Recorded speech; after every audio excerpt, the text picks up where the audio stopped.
Welcome back, everyone, to Swim or Sink 58. It is I, Mad Gamer II, and I am joined by none other than Turtle. Hi, I'm Turtle. I play Tent. We have an exciting matchup today. Our first match, I believe, is going to be Leg, but with SNorkEl versus Gato.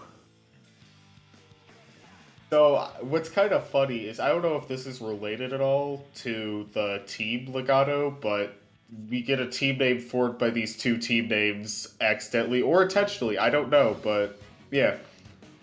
I don't think I'm familiar with any of these players, but honestly, I'm more excited because of that, because I have no idea what I'm going to see, and these players are going to surprise me, so yeah.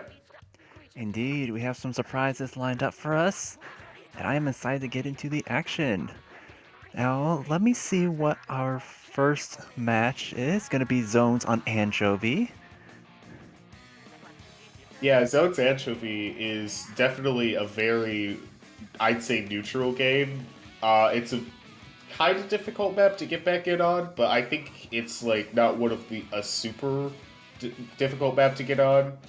I think overall it's going to be a super competitive game. I'm definitely expecting to see a lot of bomb rushes on this map though, because it is super powerful for getting the zone from the plat area. So Hmm. yeah. Absolutely. Yeah, you definitely, if you know what you're doing and you know how to lock people out, and even more so if you know how to get back in, it's not impossible. It's definitely not impossible. Bomb Rush definitely plays into a lot of that because it allows you to lob over some of those ledges where some of the short range shooters tend to hide. Yeah, I think one of the most difficult win conditions for a team coming out of a lockout situation on this map is going to be getting people out of the area straight ahead of spawn, not towards the zone, but on your left. We like to call it office. That area can be very difficult to get people out of because you can keep backing up further and further. So I think if teams are getting back on this map, they need to make sure to prioritize clearing that area effectively. Yes, and especially with the zones mode, they can pretty much stall for time and just let the zone tick down while they're engaging the enemy. So it really is Exactly. got to get them out as quickly as possible. Yeah. Another interesting thing, I see this more in Ancho TC, but I think it's also useful on Ancho Zones, is Inkjet is super good on this map because it's the only real way you can reach the top area overlooking the platform to which you can shoot zone from. So I think Inkjet could be super good here too. Oh, also Inkjet, if you go up on the wall near the base, is also super powerful. Like you can get super high up with Inkjet and make it so it's like impossible to shoot you on this map. So definitely wouldn't be surprised if we see an Inkjet or two in this game. Oh, absolutely. It is. There's pretty much nowhere to hide from an inkjet. As you said, they can definitely get up onto those ledges where the if potentially backline could hang out. But as you said, we have not seen these teams in action before, so we have not quite sure whether we'll be seeing a backline at all. Yeah, I've noticed lately no backlight comps are becoming more and more common as specials like missiles are being spammed more and more because special spam is really annoying as a backline because you're just constantly being displaced. Mm-hmm. And it coupled with a focus on the sub weapons as well is definitely a really rough time for backlines. It puts a lot of pressure and not really a whole lot of space for them to maneuver about. Yeah, definitely. I So think this. seems we still have a bit before the match is getting started. I talked about pretty much everything I expect to see on this map. Oh, I forgot one thing. Rain. Rain is also a really nice special for this map because this map isn't Mm, too wide. It has like the perfect width for a rain to just clear a path into zone. So Inkstorm or Rain can also be useful here. I think this map overall has like a lot of specials that are just like strong that are usually still good, but like they don't really get the chance to shine in this meta compared to armor and missiles. mm-hmm. And I think for like the things like the Booyah Bomb, because of it is such a tight space, both widthwise and also vertically, it is like something like Rain definitely shines above the rest because it doesn't really have anything getting in its way. Yeah, another nice thing with rain is it lasts longer than Booyah Bomb or other or missiles will, so it displaces people from areas long term. Indeed, indeed. So it seems right now we're having a hosting issue, so it's probably going to be a little bit longer before we have our first game here, unfortunately. Indeed, 'tis unfortunate. In the meantime, we can start talking about the next match after this. It's going to be Tower Control on Manta Maria. That'll be an interesting one to go up against. This is one of those maps or maps for Tower Control where you really have to prioritize going up ahead and locking down certain areas ahead of the tower. It really, Yeah. it's such a chokehold in order to get through the checkpoints that you have to be prepared or to push ahead of it and really lock them out. Yeah, the interesting thing about TC Manta is you can actually reach all of the stronghold areas for defending the tower. The issue is if you want to like get in those areas directly, it often is like a really long path to get there. So you can either play like a fast weapon and go for those flanks, or you can play a playstyle where you sit around ledges and hit the high ground areas from the bottom. So for that map, which is going to come soon, I'm definitely interested in seeing what these teams bring to pressure those key defensive areas. Indeed, and it's also another map that where Inkjet will shine because it is basically a shortcut right over those ledges to get to the defenders. Yeah, exactly. Inkjet in general is super powerful in TC because it is very, very good for pressuring areas where opponents have high ground. And TC is all about getting your opponents out of those high ground areas. 100%. So it seems like players are back in the lobby, so we should be beginning game one momentarily. We are so sorry for the delay. Splatoon 2's netcode, unfortunately, is not very kind, so stuff like this happens a lot. Looks like we are all locked in and ready to go. Should be getting into this first match. Once again, Zones on Anchovy Games. This is going to be exciting to see. Yeah, let's see what these teams play. And no backline comp there for, I believe that is Leg. And no backline comp from Gato too. And we have double armor for both teams. It's really interesting how you see both teams running double armor junior because that's something you rarely see nowadays. Because usually with double armor there's a zap as one of the armors. Yeah, it's even more surprising. The other armor is looks like the brush, it looks like. Yeah, 96 is also a weapon you don't see very much. So, interesting that we're seeing more uncommon armor picks. So, at the start, we're going to see Gato get the zone. However, Leg is able to push back, but Gato, Brush sneaking in, trying to contest, going to be forced out though, and Leg is going to get the zone back. Yeah, both of these comps definitely push for that mobility, able to get up onto their plats as quickly as possible and get into those lockout positions like we were talking about before. Yeah, for sure. We only see the one Ancient though on the side with the knots, Ooh. and we have a splashdown with the sloshing machine, it looks like. Yeah. Oh, players go down on both teams. We're going to have a 3v3 situation. However, Gatos Jr. is respawning, so we should see a hold for at least a bit longer on the side of Leg. Yeah, we're ticking down past the 50 mark here, going into 30. This is where the do or die portion, we're just going to have to stall for time. But we do see the armor coming out. Yeah, armor out, and it's another armor. Double armor is really good because you can chain those armors, get an extended push, and that is going to allow Gato to get the zone back. And they are going to get 2 down for them. However, this zone hold might be difficult since Leg has saved 2 armors of their own. So let's see what Gato does to try to defend the zone here. Yeah, they're going to be responding with their own double armor in kind, though we do see the brush coming in with the tray, just sharking down there, and that's going to be 3 down. Junior DC'd for Gato.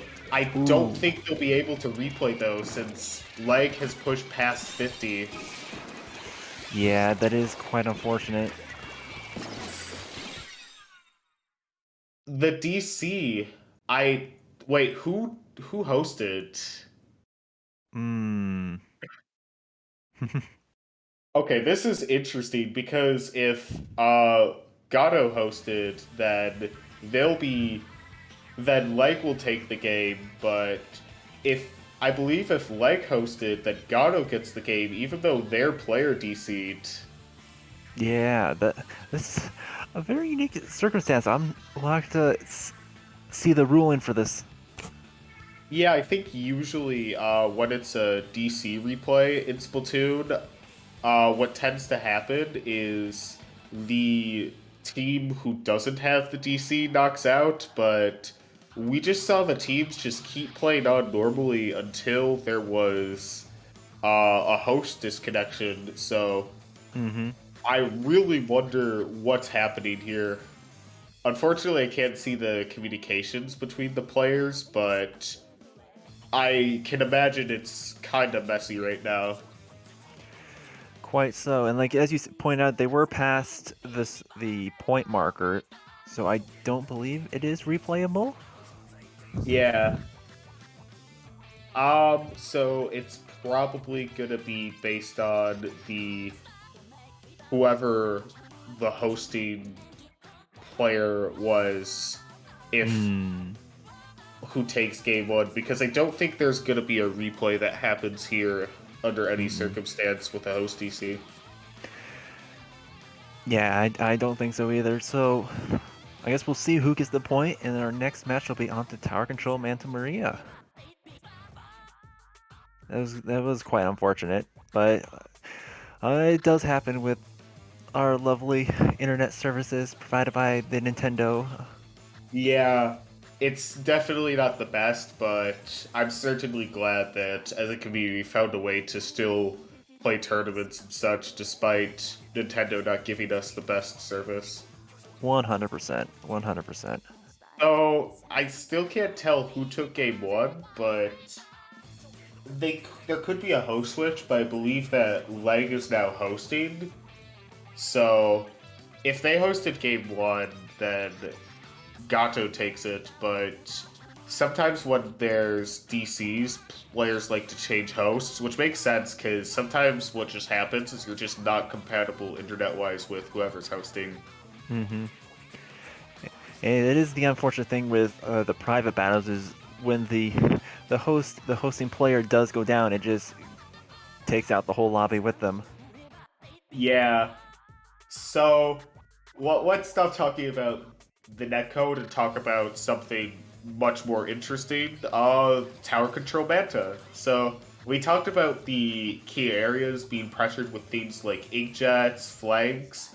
What else do you think is going to be important on this map for the teams? I definitely think being able to be mindful of where players like to sit when they're trying to lock out. So like when you're coming back from spawn and the other teams on the objective, you definitely want to be careful dropping in because there are a lot of ledges that you have to drop down in order to get back into mid. The other thing I think we might be able to see, because it is Manta and tower control, Stingray is a very viable option here.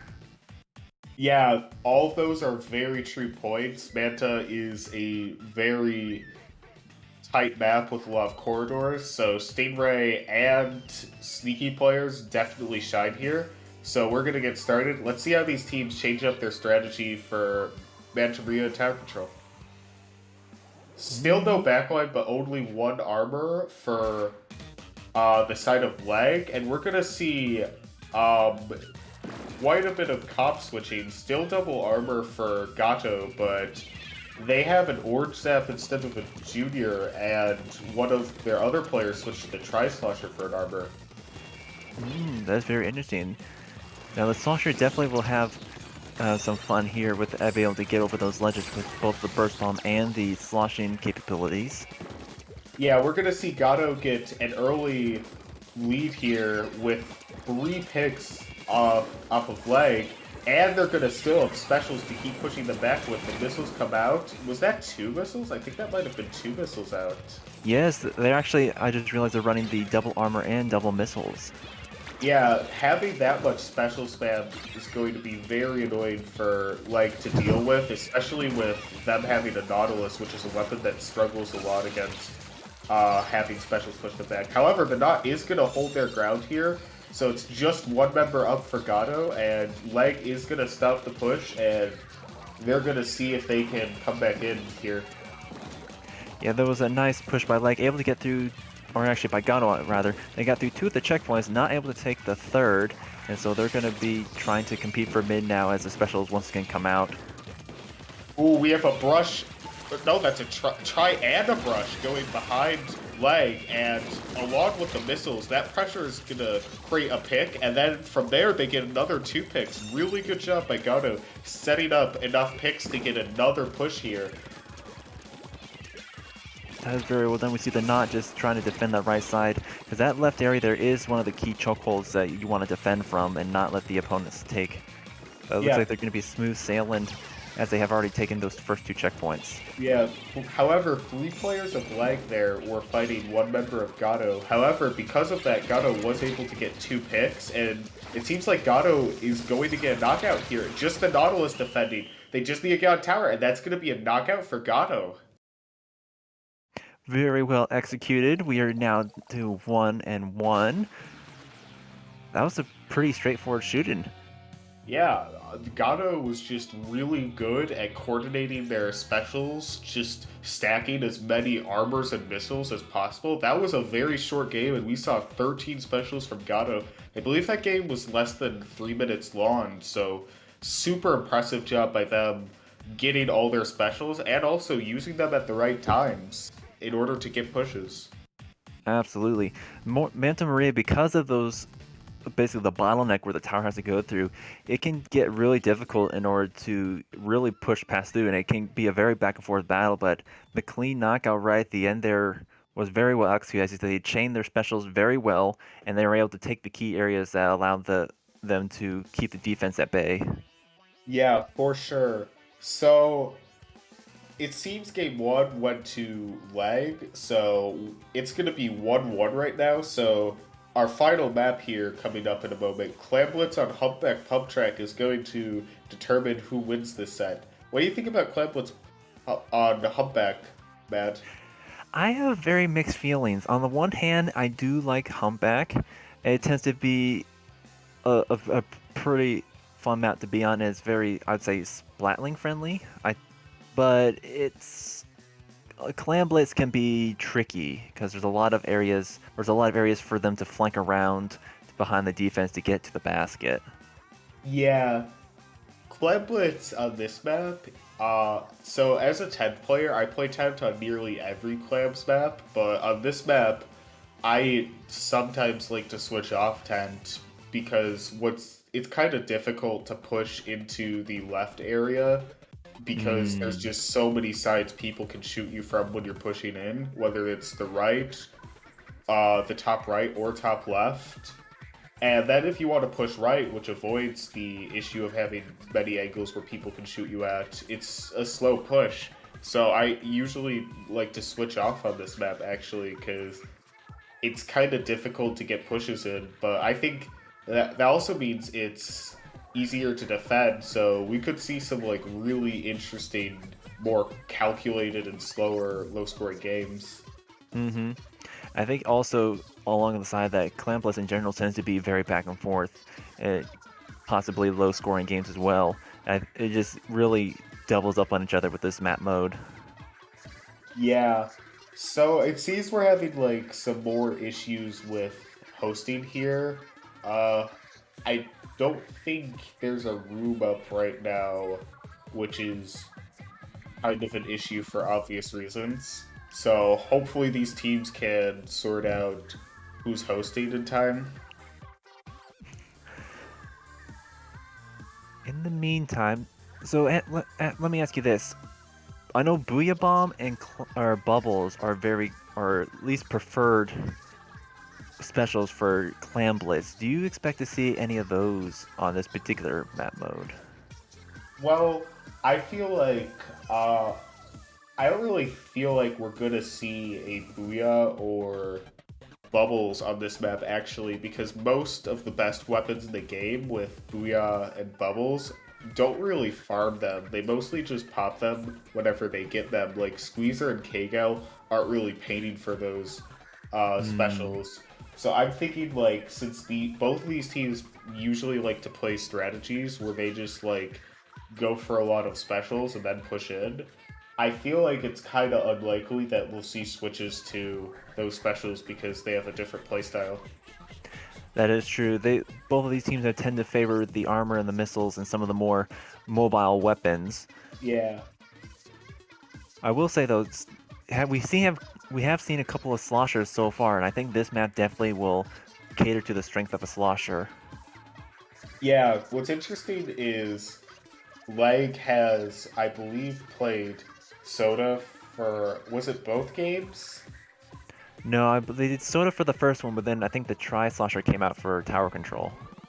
I think that might have been on the side of Gato. Ah, fair enough, fair enough. In which case, I don't think they played any bucket at all for tower control. I could be misremembering, but I thought they had a bucket. I don't know. It was a while since the last game.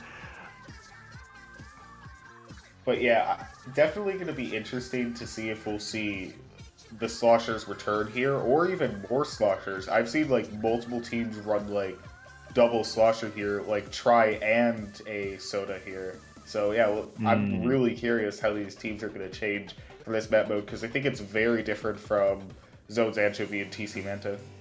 Absolutely. And we are going to be jumping into it. We see quite a few clams ready for the pick-in. We're going to see the soda on the side of Leg and the Kensa machine on the side of Gato. So it seems like both teams are going to only a single armor, and interesting move to the Inkbrush Nouveau with the Baller. Yes. Swapping out from the permanent Inkbrush, losing one of their armors, but the Baller and Mines are actually pretty strong for Clam Blitz. Yeah, definitely. I think this mode really shines, and we're seeing specials come out from the side of Gato. That's going to be a very fast wipe. They could definitely get a really scary push. However, because it's early in the game, it's going to be difficult to get a clam. They barely get power clam, however, not able to get it immediately. Two of them go down just trying to score it. And Gato is going to quickly push back, and they are going to get the power clam of their own because the other team scored. Yeah, but that was quite a... The wipe was so quick that there wasn't enough clams to really get any points going right at the beginning. But we do see some points on the board nonetheless, and it is going to be a fight for mid here with Leg. It looks like they're coming out on top with a lot more purple. Yeah, Leg with an early advantage in this fight with Kai getting the pick there. And we also see 3 specials now for Leg, and with getting an early pick and mid, they could get advantage. But the super jumps score! And while 3 members of Gato are going to go down, that is going to be a lead. It's going to be difficult to hold, though, because Leg is only going to need a power clam and 4 clams in order to take the lead back. The strength of the... Was it the brush that was bringing the jump in? I don't know for sure, but I feel like the brush is the most likely weapon to do so. Oh, we're going to see Leg score. However, they're 2 down and still need clams again. Zap tries to sneak in, however, all of the members of Gato there shooting down the Zap, making sure that they can hold their lead. And we're going to see Frank here on the brush, getting a baller and a power club, trying to zap, but the bomb catches him out of position. Both teams are pushing back and forth. I don't think they're going to be able to recover that power clam, but Well, we do see another one going in. That was a really good job there by Frank, distracting the members of Leg from the main angle of their push there. And there, he goes in again, scoring a few. It's coming in through that trench. They're putting a few more clamps in there, and that's going to be a little bit more solidified lead, but it's still got 2 minutes left in the match, so it's not impossible to bring this back. Yeah, that is definitely not a huge lead, and I certainly wouldn't be surprised if Gato can get back, considering how they've been very good at fighting throughout this game. Leg to bring it back. Gato's strength has been going for more sneaky pushes, but Leg is really strong with team fights so far this game. Yeah, they've been, as we've pointed out before, they're really good at chaining their special together and really solidifying those pushes. And we see 2 more balls going in, and that's going to be lead right there. Is the Inkjet popping out, but 2 members do go down, so we may see the end of this push. Yeah, that was another good example of Leg played as a team in order to get the push there. However, I think they went in a bit too early because when they did get the lead, they immediately went down, and that's going to be a great opportunity for Gato here to score. Inkbrush getting 2 jumps, and they are both going to go in. So Wow. that is going to be a lead for Gato. Again, back and forth action here. Yeah, both of these teams have been really aggressive with their pushes, almost immediately going in for the pop as soon as they get their basket back up.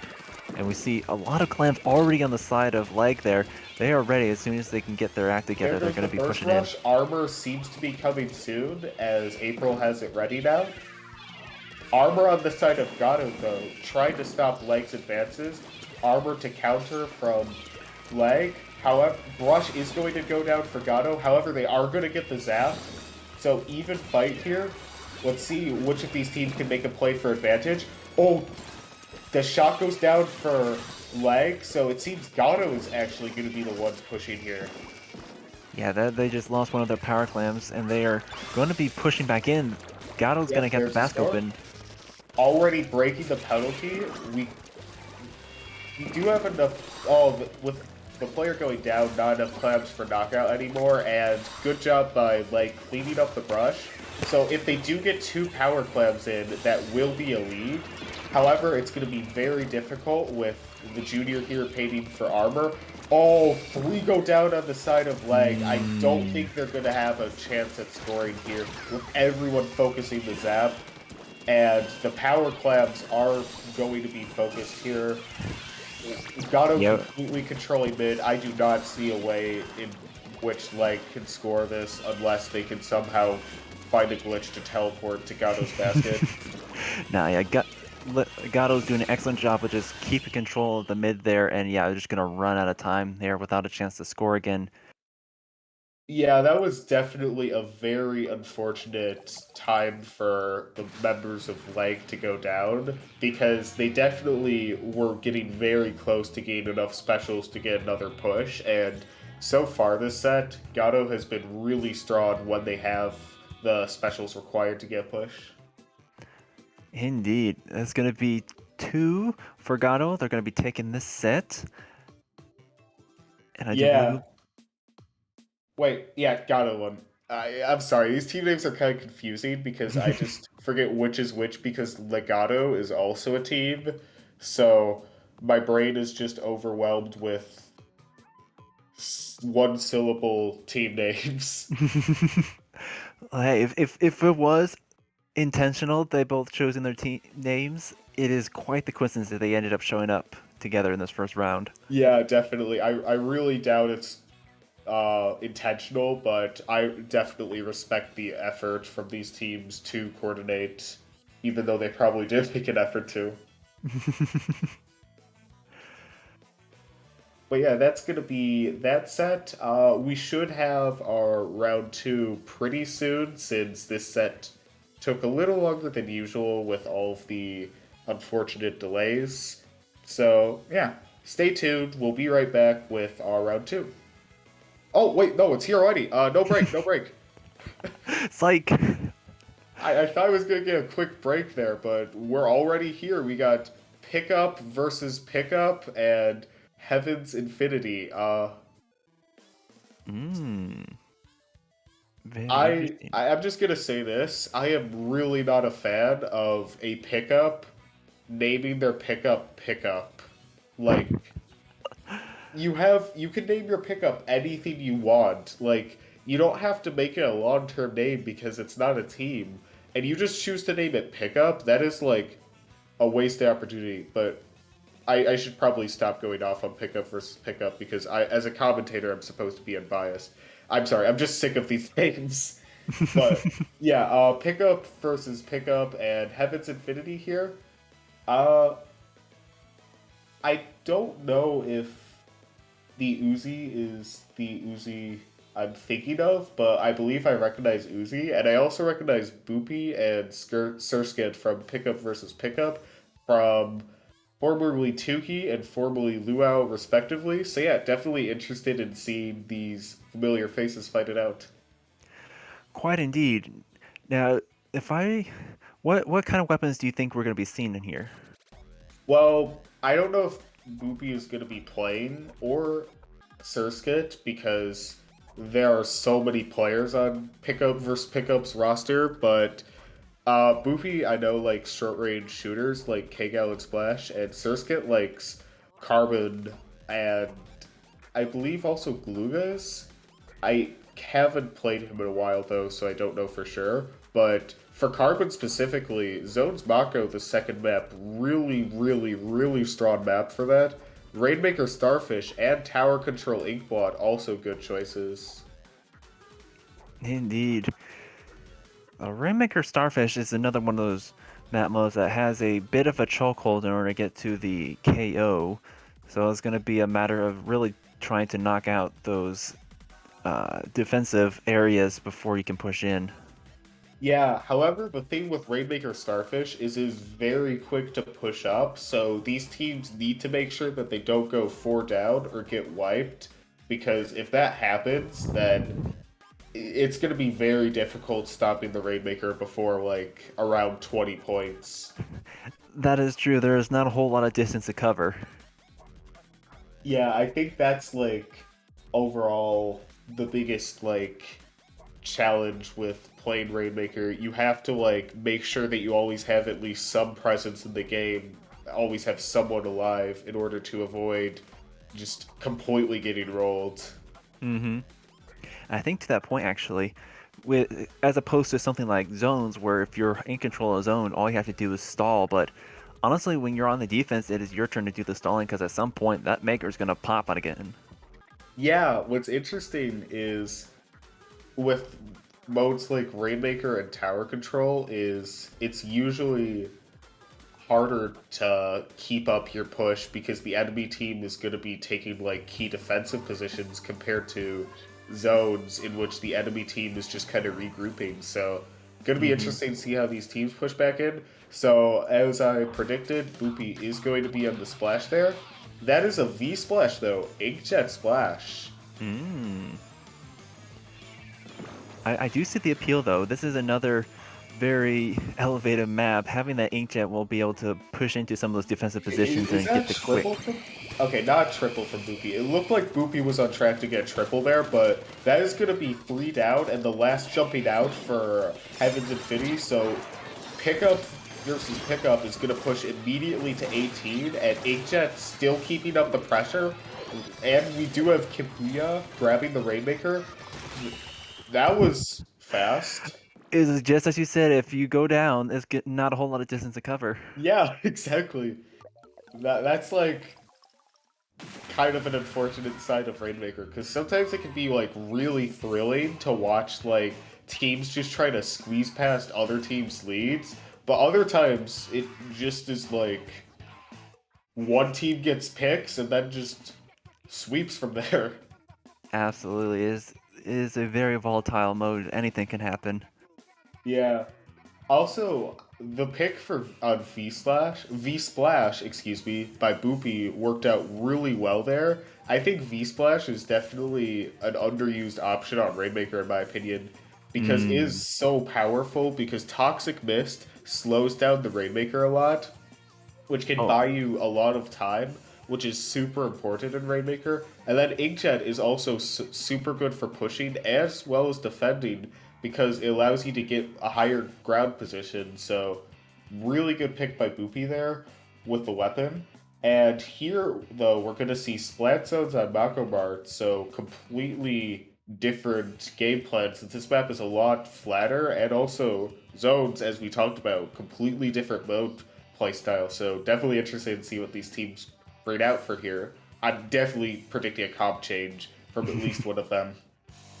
for sure. I think we can see the Stingray going to be opted out, and possibly the Inkjet as well, swapping over to that Bomber if they want to keep the splash.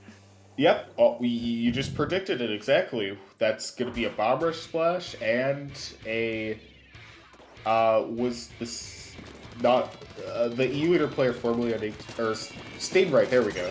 Yes, I do believe that was the Jet Squelcher that got swapped Okay, to the Boopy is E-Leader. just like getting stupid early picks. This is the second game in a row where Boopy just immediately gets a double. So really good on him, just moving up super fast, punishing the slightest mistakes by the enemy. He's pushing up there saying, you know what, this is a nice base, I think I'll take it. Yeah, and we're gonna see Kapuya come from the opposite direction, getting even more picks and locking out the key top left. Oh, that was a really nice sneaky pick there. However, going to be a trade as Kyuster there picks off Kapuya from spawn. So it's gonna be a 2v3. Well, Heavens and Fate does make a little progress getting back. They're gonna still be at disadvantage, and Boopy picks off the Inkjet here. Yeah, that was a very nice pick there. Because as we said before, that all they got to do is stall out the zone, and then they're going to be able to get that KO. And so with two members down, they're not going to be able to really push in unless they make a Hail Mary and get in there. Yeah, we're seeing the Hail Mary attempt right now as KM Luck is trying to sneak into the zone with the missiles, but not able to get it in time, unfortunately. That was indeed, once again, the fast lockout, but it is a play all three, so we still have one more match for them to get a point in. Yeah, I think that even if a team takes the first two games, the third game and play all three is super important because if you end up losing it, you just kind of feel terrible because like you just like win a set, but you just like lose the last game, so you just don't feel good. So hopefully, Pickup versus Pickup will try their very best to defend their honor because I don't want to see them lose game 3 because that would be really weird to commentate. Yeah, they put on a strong showing here, and it would be rather unfortunate to lose their streak now. But the points are definitely going to be coming in handy for tiebreakers in the future. Yeah, for sure. Like, tiebreakers in formats like groups can be very, like, tooth and nail. Every game ends up mattering in a lot of cases. So these teams definitely are going to want to get everything they can from these sets. 100%. So Tower Control and Inkblood Art Academy here. What do you think we might see different on this map? Or the same? That is a good question. I feel like we're going to see the return of some of the Jet Squelchers. That is very strong for Tower Control, and I think also strong for this map. Then again, the E-Leader might stick around, possibly, but I am leaning more towards the Squelchers making a return. Definitely going to see return to the Inkjet, I think. Yeah, I feel like, especially for Heaven's Infinity, playing Inkjet or V-Splash on Splatzone's Mako, which is not a particularly favorable map mode for the weapon. I think, like, Inkblood is a super strong map for V-Splash, so we definitely could see Inkjet back for at least the side of Heaven's Infinity. On top of that, I think the Toxic Mist is pretty good for chucking at the tower and just really draining the Tower Rider. Yeah, not as good as Rainmaker because movement isn't a factor in the objective, but still strong. And we're going to see V-Splash come back for Pickup versus Pickup, and no backline comp from them, which I think works really well because their playstyle has been very fast and aggressive so far, and I think no backline will only make that stronger. Oh, Zap does go down early, though, for Pickup versus Pickup. Yes, we do see one down for both sides, and actually, we also see the Bamboo coming out for the side of Heaven's Infinity. Is an interesting pick there. We got the double missiles and the Inkjet and armor. And then for the other side, ooh, the Sausage Machine is coming out. As you said, more aggressive comp here. Yeah, so these teams just are trading a lot early. I think the Bamboo is really helping out Heaven's Infinity here because Bamboo is a really good weapon at countering frontline rushdown comps. However, Bamboo does play a bit too aggressive there, not able to utilize the range to take the fight, and we are going to see Heaven's Infinity go 2 down as Pickup versus Pickup gets a strong tower ride. However, they are able to double team Boopy, and they might be able to get into tower because of that. Yeah, they're picking off some of the key members of Pickup versus Pickup. And it looks like they're going to be stalling out this push in order to let the tower just reset. Try to keep it alive. gets one, but ends up going down shortly after. And Heaven's Infinity is going to have an armor and missiles ready, so they definitely could push very soon. They were able to take out 2 of the checkpoints already, so they only have 1 more checkpoint stand between them and the KO. While not impossible to come back from, it is a pretty large margin. Yeah, we do see Pickup go on the tower a little. They did meet some resistance. However, 3 are going to go down for Heaven's Infinity. So it seems like we're going to get a very strong tower push from Pickup here, with them being able to have a presence on top left this early. Yeah, they're really doing a good job of just locking down the key areas for the defense to sit around, and that's going to be 3 more down for the side of Heaven's Infinity. Oh, and the Bamboo also getting double teamed. Really nice teamwork there by Pickup. Taking down the Bamboo, making sure that both of the people rushing can't be shut down at once, and that's going to be a KO for Pickup versus Pickup. Really fast, clean set by them overall. Indeed, Pickup versus Pickup really coming out strong, putting on those really the aggressive plays here. Now, this last match, Heaven's Infinity stalled them out for a little bit longer than what we've seen in the past 2 matches, so they really put up a fight for this last match. But in the end, we're going to see 3-0 for the side of Pickup versus Pickup. Yeah, well, it is kind of unfortunate that those games weren't closer. I definitely did really like watching Pickup versus Pickup's fast, aggressive style of gameplay, because I feel like that style is used rarer and rarer nowadays, but it is so fun to watch players just like constantly going in and constantly fighting. Yeah, definitely having so much pressure keeps the enemy from being able to get their footing to get back in, and they pretty much executed that perfectly here. Yeah, for sure. Now, I do believe, as opposed to our last set, this was pretty quick and clean. We might have a short break before we go on to the next set. Yeah, so I think we're just gonna wait here for a bit till we figure out what's going on with break, because sometimes the bracket moves a lot faster than other times. So, yeah, depends on a lot of factors. But yeah, we hope you're enjoying the show, and we'll be right back. Yeah, have a good one. Stay tuned for round 3.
All right, welcome back, everyone. We are back with round three of Swimmer Sink.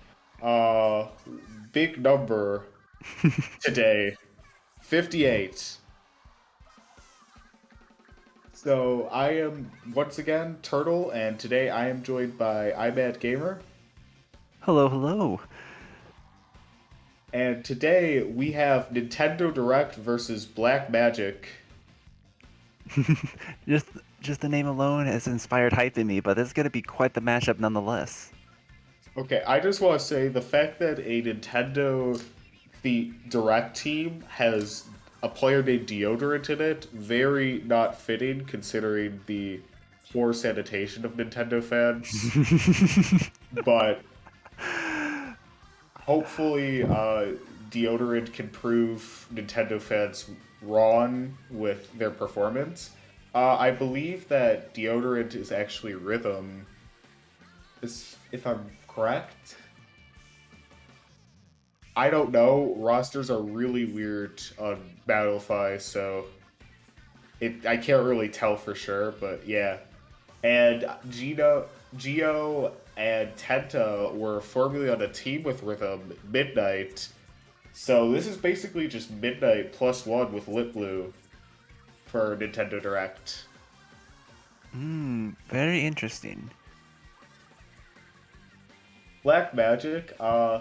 You mentioned earlier that you were familiar with Mocha and Latte, correct? Yes, I had the.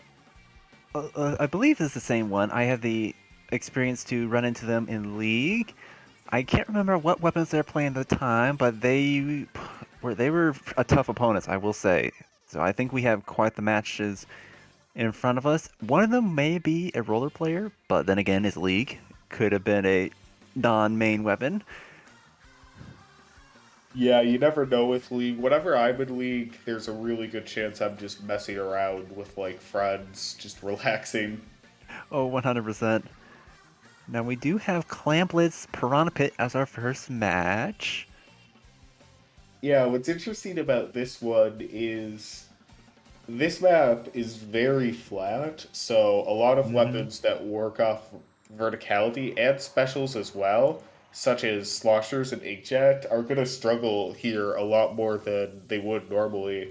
So, Hmm. really gonna be interesting seeing how these players choose their weapons. I think something that's very likely we see here is Kensa 52 Gal, because K Gal is super good on flat stages, and also open stages because walls can be like the only cover you have in a lot of situations on That is, map like Piranha Pit. yes, that is very true. That wall does come in handy, and I think Viffy 2 in particular has quite a good paint potential in order to really hold on to the map control. Yeah, this might be a bit of wishful thinking, but Tentabrella is also super strong on this map because the shield also acts as cover on this map, and also it's super good on flat maps in general. So I'm hoping we see a tent here because I just love watching tents as a tent player, but I think that's a bit unlikely considering that there's not too many tent players in the community now. I mean, that is fair, and I think it's honestly, yeah, Clam Blitz on Piranha Pit is such a strong Tenta weapon. It is a shame that we don't see more of it. Yeah, the issue is it's such a difficult weapon to pick up, so even for maps that are super strong for it, it's like not really worth the time investment for just those maps. Mm-hmm. But yeah, Now, go ahead. I was gonna say, if they do decide to go the backline route, I think the highest probability will be some sort of jet squelcher. Both missiles and Stingray are pretty strong on this map for Clam Blitz. Yeah, I was about to say the same because missiles are super good for tight spaces, and Piranha Pit is a very narrow map that has a lot of those. And also, Stingray is really good for more flat maps, and Piranha Pit, once again, very flat maps. So definitely I can see both of those being run. And another thing with Stingray on Clamblitz is you can actually track people with Ray easier if they have a power clam. So Hmm. Ray can really mess up your power clam management if you're not careful. So definitely could be annoying to deal with if one of these teams decides to run a custom jet. Yeah, that power clan really puts a target on your back. But yeah, we are going to get started here. Clamwood's and Proud of It. Let's see what these teams have to offer for us. The double slosher. Explosher and Machine here. I would not expect that at all, considering how this map is overall really flat. All that Machine and Explosher can really pressure over is those ramps that we see the K-Shot and Squeezer positioned by right now. Armor comes out very early from Black Magic. Nintendo Direct does get armor to counter, however, Black Magic is going to get the first pick, and it's going to be 2 down for Nintendo Direct. Machine trying to stay alive, gets caught out really fast by 4 members of Black Magic. Yeah, Black Magic really putting on the pressure and pushing hard into the base, and that's going to be the first basket open of the match. Another 2 picks too, and scoring all the way to 44. Very strong for a first push, especially considering how sparse clams can be at the start.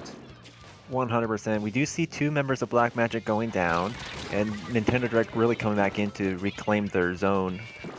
Yeah, good job by the Splattershot Jr. there, backing up, forcing the members of Nintendo Direct to go into them. Geo there, however, is going to get a very sneaky burst bomb kill there. And Deodorant here pushing up into Black Magic with the armor, gets one, however, gets picked up really quickly after. Oh, and the super jump attempt gets immediately stopped out. Yeah, that's going to be 3 down with a whole lot of clams on the side of Black Magic. Yeah, Nintendo Direct here just played very disorganized, it seems. Well, Black Magic, you can see right now, they're just going in as a team, and I think it's working really well for them so far. Yeah, they were able to get through that penalty, but do have 2 members going down, so not able to put many more points on the board. But we do see the bubble. I think that's, yeah, the bubbles are online for either a push or a defensive push. However, Nintendo Direct does have 2 specials coming out of their own and a splashdown right there. Oh, but they are going to go 2 down, and it seems 2 are focusing down the bucket. So that's going to be a full wipe there for Nintendo Direct. Black Magic going to be able to get a lot of turf here and probably push up. Yeah, that was a very unfortunate wipe there. They're getting a lot of pain on the board, but at this moment, not a whole lot of clams on the side of Black Magic yet, so Nintendo Direct had some time in order to put a defensive front up. Yeah, the nice thing about the wipe for Nintendo Direct was all of the members went down in Black Magic's base, so Black Magic was not able to get too far off of that. Oh, 2 specials go out for Nintendo Direct, get 2 picks for Black Magic. However, the machine does go down. Try to get the power clamp, force the jump, so we should be able to see a push from Nintendo Direct here. Geo 1v1ing the Squeezer player. Oh, really clean pick there by Yorchi, I believe it's pronounced. I believe so. Nintendo Direct are 2 down, but have quite a few power clamps on their side here. So if they can get their specials up and running once again, they might have a sizable push on their side.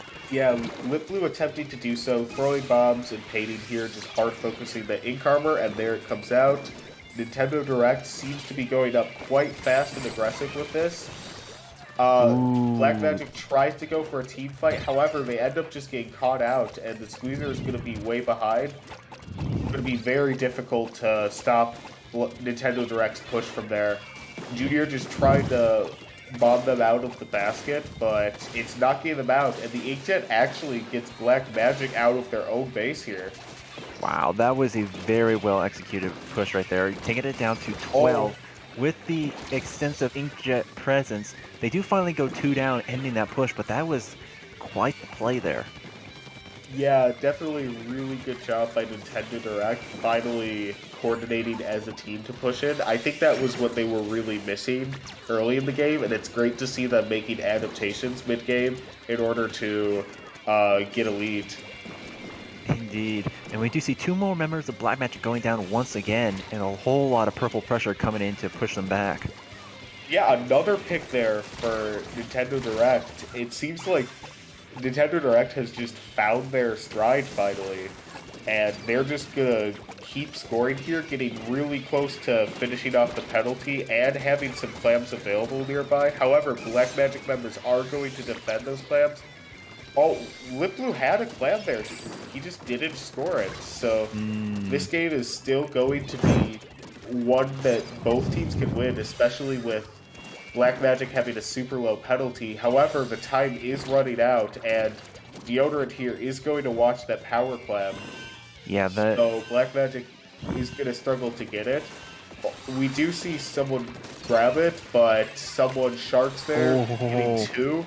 And I think we're going to see the overtime run out in a moment, so I don't think Black Magic will be able to make it in time, especially with Power Rush being slow to detonate. Mocha tried to score, though. It's going to be close, not able to make it. That is so unfortunate. Yeah, even if Mocha did make it, I don't think Black Magic would be able to get the additional required clams to get in. No, like they had the opportune with the 3 down, and they had the specials and the clams, but yeah, they just didn't have enough time to execute it all at once. Yeah, overall, that was just like a really good job by both teams being coordinated in their push. We saw more coordination from Black Magic at the beginning. However, Nintendo Direct did a really good job, as I said earlier, just at the end realizing that they were just staggering too much and making the necessary adaptations to stop doing so. Indeed, that was quite the comeback for Nintendo Direct there. As you said, they found their footing, were able to get their coordination back together, and then just the range of the Explosher, I believe, was really put a whole lot of pressure on the side of Black Magic. Yeah, Black Magic did not really have any weapons to contest the backline, so I'm really interested in seeing if they'll change up their comp at all in order to contest the backline more. Like, maybe we'll see more missiles, a backline of their own, something like that, that just pressures the backline out of for Nintendo Direct.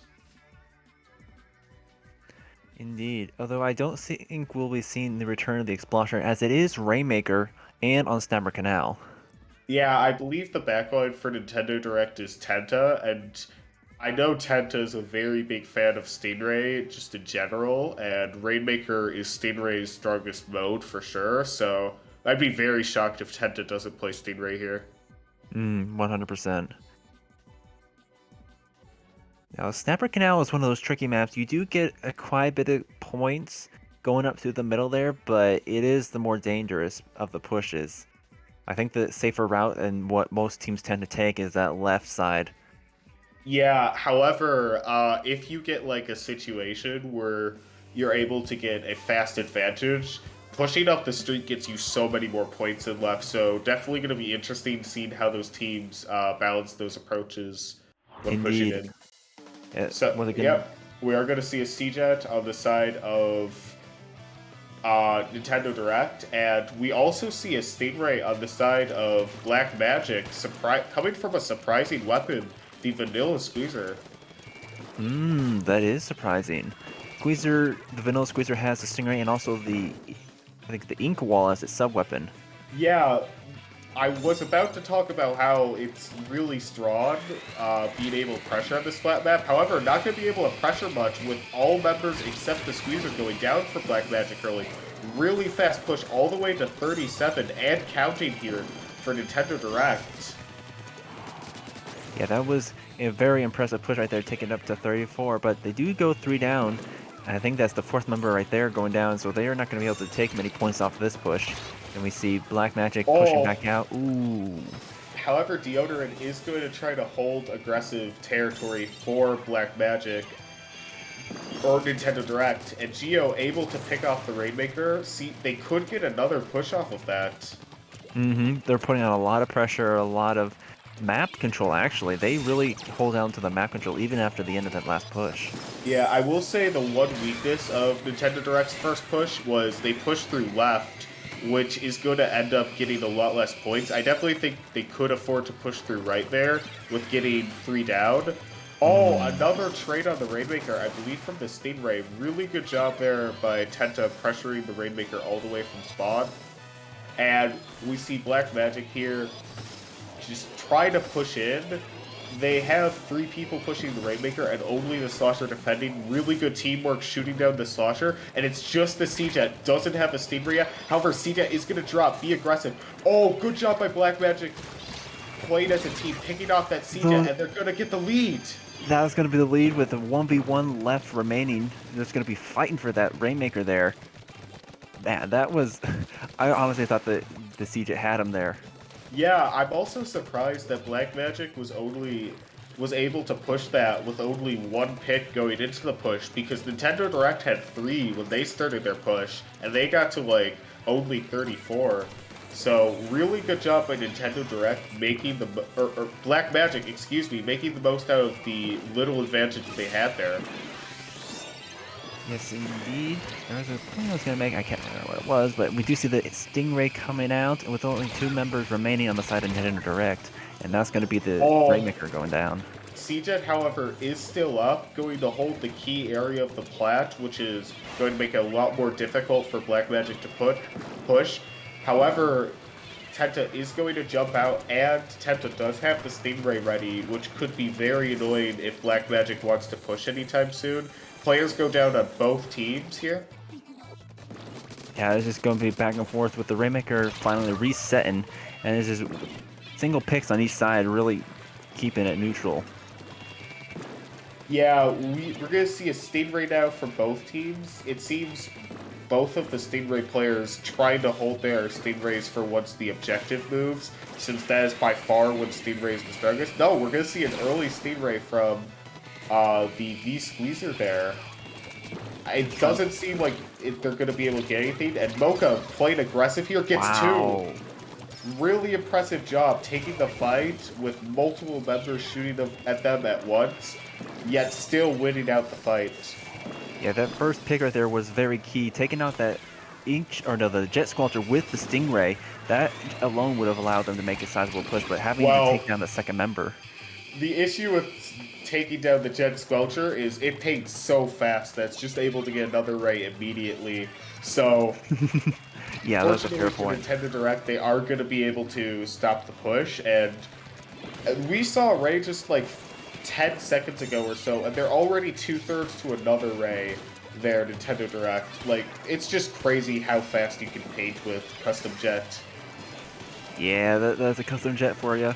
We do see Nintendo Direct trying to make another push, but a whole lot of resistance going out. 2 go down, though, for Black Magic, so it's a 3v2 situation. However, Black Magic is able to pick off the Zap and the Rainmaker and clean up the K-Shot too, so they can definitely defend it here. Seems the shot's calling out this way. Try to get them to stall the Rainmaker in the plat. Really good choice of the location to stall the Rainmaker in, since it can be very annoying to get into that area since it's very far away from spawn. Yeah, that was an excellent pick then. They're just going to hold it in that corner there until time runs out. Stopping the push where they did and getting the 3 down really turned the tables in their favor in that last couple of seconds. Yeah, what was interesting about that game was because both teams had Stingray, there weren't many opportunities for either team to push.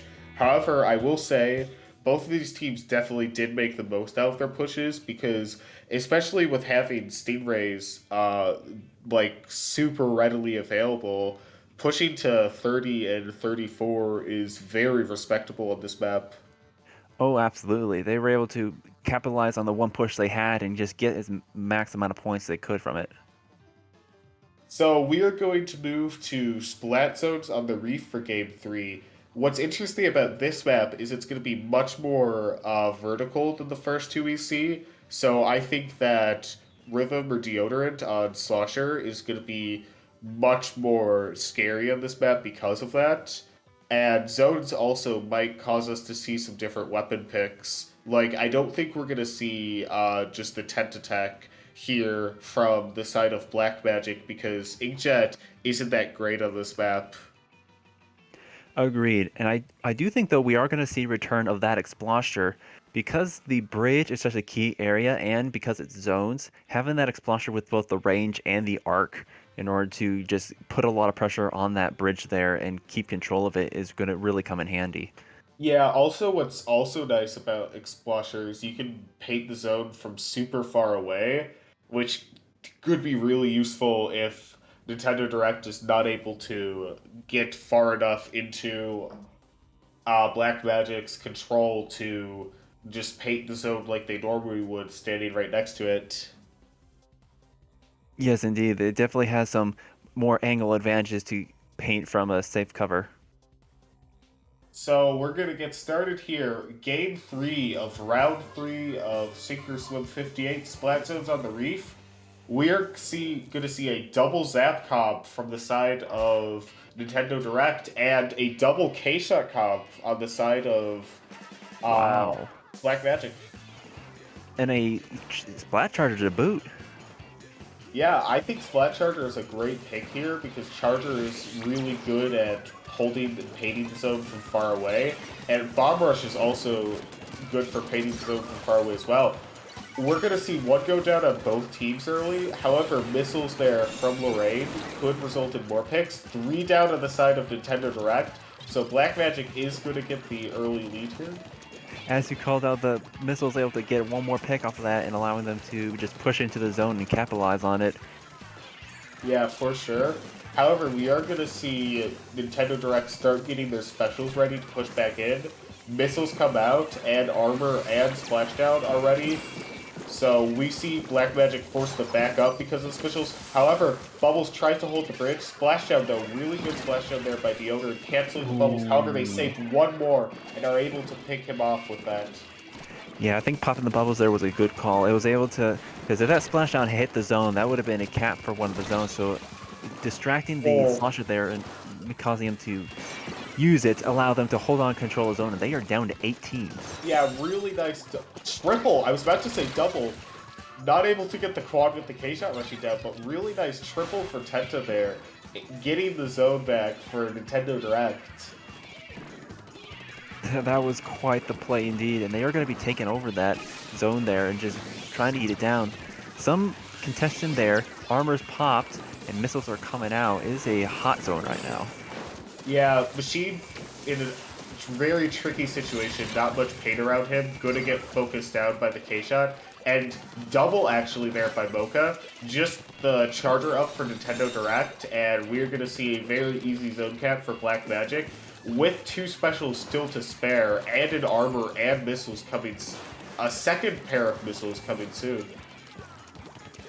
I think, as we mentioned before, that Bomb Rush is very strong on this. It's basically an Explosher, but in a short burst with the arc and the lobbing range. Yeah, we see the missiles there come out from Black Magic, though. However, trying to displace the Slusher, and they are going to be able to hold the zone here. However, one does go down, and the Splashdown zone is going to get paint there. Black Magic trying to hold on with the bubbles. However, with the jump being camped, they're not going to be able to do so. So Nintendo Direct is going to have the zone here, but they have a pretty decent lead to come back on before they get the lead on their own. Yeah, this is not an impossible situation for Black Magic. Though they did have the wipe there, they have their specials ready to go. They're going to be trying to push back in. The armor and the missiles are popped. Interesting how we see an aggressive position from the Charger here, going up further than the Machine actually. However, forced to back up because of the missiles. One goes down on Black Magic, and we are going to see a zone hold for Nintendo Direct, but Black Magic going to be 2 down. Gets trades, 1v1 situation in the zone. Oh, Deodorant able to hold it out. Nintendo Direct likely going to win this. Gets the Squeezer too. Really clutch play there by Rhythm, holding the zone. Oh, will they hold it long enough? That is going to be a lead. And another pick for Deodorant. He's still going. Nintendo Direct hating the zone. No one on Black Magic contesting it. Looks like they're going to take this unless Black Magic can answer immediately. Yeah, they get the zone! Yeah, the armor came out. They're able to... And the Bubbles gets a pick. They got the zone, but that's going to be 3 down for Nintendo Direct, so it's going to be a solid lockout for Black Magic here. I honestly don't know how Black Magic pulled off. Like, they must have used some Black Magic to get that zone back. Like, I don't know where they came from or how they got it in a disadvantageous situation, but good job on them. They have a pretty low penalty here and nearly equal specials to those of Nintendo Direct, so definitely could hold the zone here. However, it's going to be difficult with the armor and missiles coming out already from Nintendo Direct. Yeah, there's a lot of pressure being applied. Both teams trying to contest it. focus down the machine, 2v2 situation, just the charger, not going to be able to solo paint the zone, and the bubble forcing the charger to an uncomfortable spot, jumps out. Black Magic, alone in zone, going to easily be able to get this, and there goes the knockout. Oh! No, they're gonna Zap. still fighting. That's gonna be a knockout. Black Magic takes the win there. That was such a tense game. Wow. Both the plays by the Sasha machine on the side of Nintendo Direct and the K-Shot on the side of Black Magic really putting in the work to take control of the zone and get those points on the board. Yeah, overall, that was like such a fun to watch back and forth game.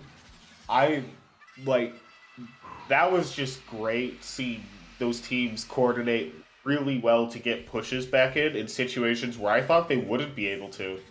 Yeah, they had quite the coordination there, really putting on the pressure and bringing it back and forth down to the wire till the last second. It honestly could have gone either way. Yeah, for sure. Now, that is going to be the end of pools. We do have a couple announcements before we go on to the semifinals and all that.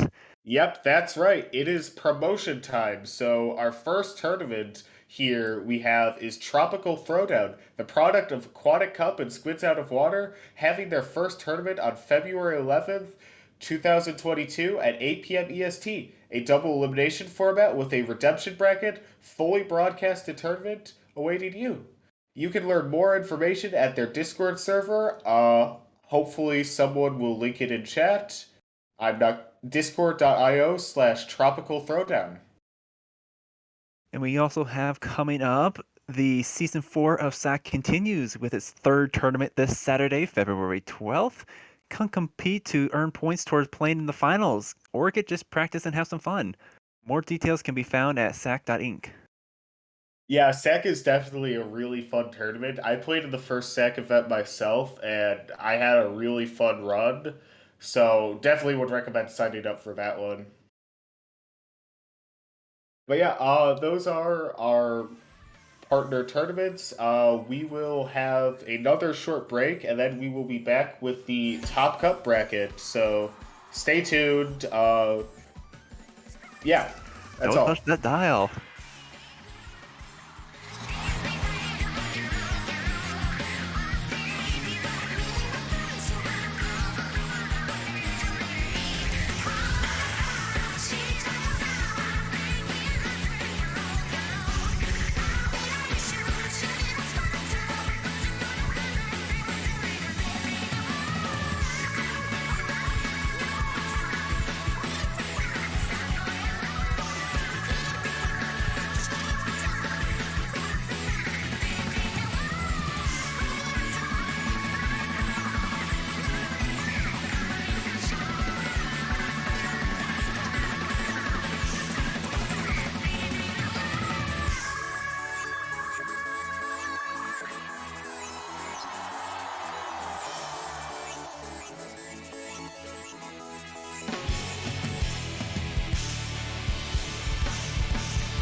Welcome back, everyone, to Swim or Sink 58. We are in the Great White Pools, the grand finals. Not the grand finals, the final cut. It is I, Matt Gaber II, and I am joined by the one and only Turtle. Hi, that's me. So right here we have our first match of the top cut, Sonaria plus Sub versus Black Magic. Now what's interesting about this matchup is both of these teams are coming off of an upset. So last round, we saw Black Magic beat Nintendo Direct, a pickup of +3 players, and Sonaria versus Sub beat Tuki, the winners of multiple SOSs. So yeah, really interesting to see both of these teams perform super well today. So definitely excited to see how they do against each other. Yes, indeed. If you thought the last match was exciting, wait and see what we have in store for you now. Yeah, I'm really hoping it isn't just a sweep because you said it, but yeah, I'm definitely excited for this one for sure. Knock on wood. Yeah, we are starting on Tower Control Manta Maria. Now, this is a map that we saw previously in round one of pools. Uh, so what do you think about that map, Ahmed? Well, I think we've covered some of the key points of this map. Now, the previous time we saw this, both teams opted for the backlineless comp, very aggressive comps, but we have seen Black Magic come out with a Squelcher, or possibly, wasn't it the Explosher, or was that the other team? Um, no, Black Magic, I believe, was no backline. They had two shot players, a zap player, and a squeezer player.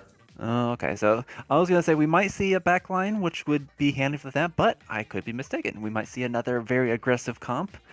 Nonetheless, Inkjet is the special of the day for this map mode. Yeah, I still think that Black Magic's comp that we saw does have a lot of good options for this map. Missiles are super strong for displacing people from key areas, and we did see Inkjet in the Rainmaker game of last set from Black Magic, so definitely would not be surprised to see the return of that. And also, bubbles are also nice for displacing people from key areas, so I think Black Magic's comp is just ready to go for this map. So I'm wondering what Sonaria will have for here. Yes, indeed. We haven't had a chance to see them on stream just yet, but as you've heard, they are quite the contenders for this matchup. So whatever they bring to the table is going to be an exciting show. Yeah, for sure. I always like seeing teams that I haven't seen play before because they always bring strategies that I haven't seen before because every team in this game has their own unique strategy. So I'm definitely really like excited to see what Sonaria's plan to win is here. That is true. Each team has their own spin on things. We may see some things we've never seen before. I mean, I've commentated Loic before. I think I've seen everything. Loic teams are amazing because they will just run everything in the game and somehow find ways to win sets with it. It's honestly quite beautiful. That But is very inspiring. That is very inspiring to be sure. yeah, but this isn't Loic. So we're gonna see a bit higher competition here, which means that things like comps are gonna be much more tight on what you can get away with running and not. So Yeah, less experimentation and more closer to the meta, I would say.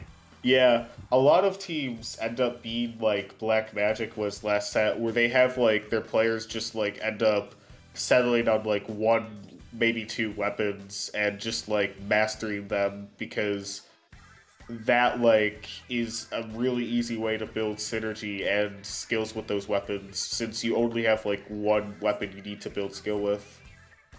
That is true. And speaking of synergy, having very similar weapon or very few weapon pool allows your team to really master it as a team, not just as the individual players. And so you get a feel for what your teammates are running, not just what you're running as well. Yeah, exactly. It gives a lot less combinations for team compositions you can make and also pairings with teammates you can make.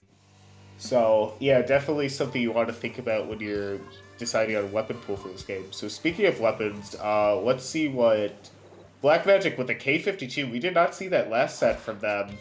And No, we did also a not. Flingza, we also didn't see that last set, so completely different comp from Black Magic, and we're going to see a K52 also on the side of Sonaria, so interesting that we see this weapon here, since it's like super strong in the meta right now. Absolutely. In fact, we are seeing very identical comps right now, the only difference being I think the Flingza and the Nautilus on each respective team. Yeah, we're going to see early pick here from Lorena the K-Gal. Oh, that's going to be a full wipe for Black Magic. They're able to get a really good push here, likely. Oh, but someone's on top left already. I don't know how Rippy got up there so fast. So Black Magic's push might be ended before the second checkpoint because Sonaria's doing a really good job holding the top left. Yeah, that is a very key area to hold on to when you're in this first chokehold. Yeah, they're going to keep them from getting that first checkpoint there, but we do see just the Nautilus, but the Nautilus does get picked. 1v2 situation. Oh, the Booyah forces the Nautilus out, and that's going to be a checkpoint for Black Magic. Good effort there by the Nautilus, but that's a very difficult situation to defend. Oh, 2-down situation for Sonaria. This could be very bad for them. Yeah, this is Mocha doing an excellent job of holding on to the tower and just putting on the pressure, even with the enemy team respawning there. That is the one thing about this map is you really want to have someone who's got a high, like a Slayer or something with short range for this particular stretch of the map, rather than a long range backline, just because of how narrow and how close up in your face the enemy can get. Yeah, for sure. And Black Magic, another advantageous situation. Oh, it's down to a 2v1 now. And it looks like a shot might go down soon. Yep, so Black Magic on the last checkpoint. Sonaria is going to have to panic in order to stop this tower. Gets... Oh, really good pick by Rippy. Stopping the push before the knockout. Yeah, the Junior's well behind the midline there, so he's not going to be able to push the tower much longer. So that's going to allow... Another pick! That was quite unfortunate. They're going to be able to take mid with this push here. Yeah, Sonaria has a very tall task ahead of them, however. They have to push all the way past all the checkpoints, which on this map where there's a lot of high ground to defend from are going to be very difficult to break. However, I think that Sonaria's missiles and inkjets can help them break it, and they're going to break the first checkpoint. However, the Flingza 2 go down for Sonaria, so I don't know if they'll get much further. Wall on tower, though, very useful, stopping shots from getting to the tower. Sonaria breaks the second checkpoint. Now all they have is the third checkpoint, which is difficult to clear because it's in low ground. But 2 are down from Sonaria, so that's going to be the end of this push. That was very well played by Sonaria. They're essentially a staggered Black Magic, so they are only ever 2 members up at any given point.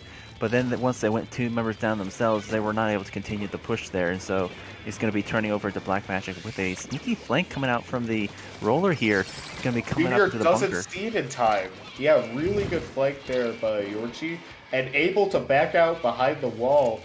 Sonaria forced to just ignore the flanks up behind them, so really good maneuver there from Yorchi.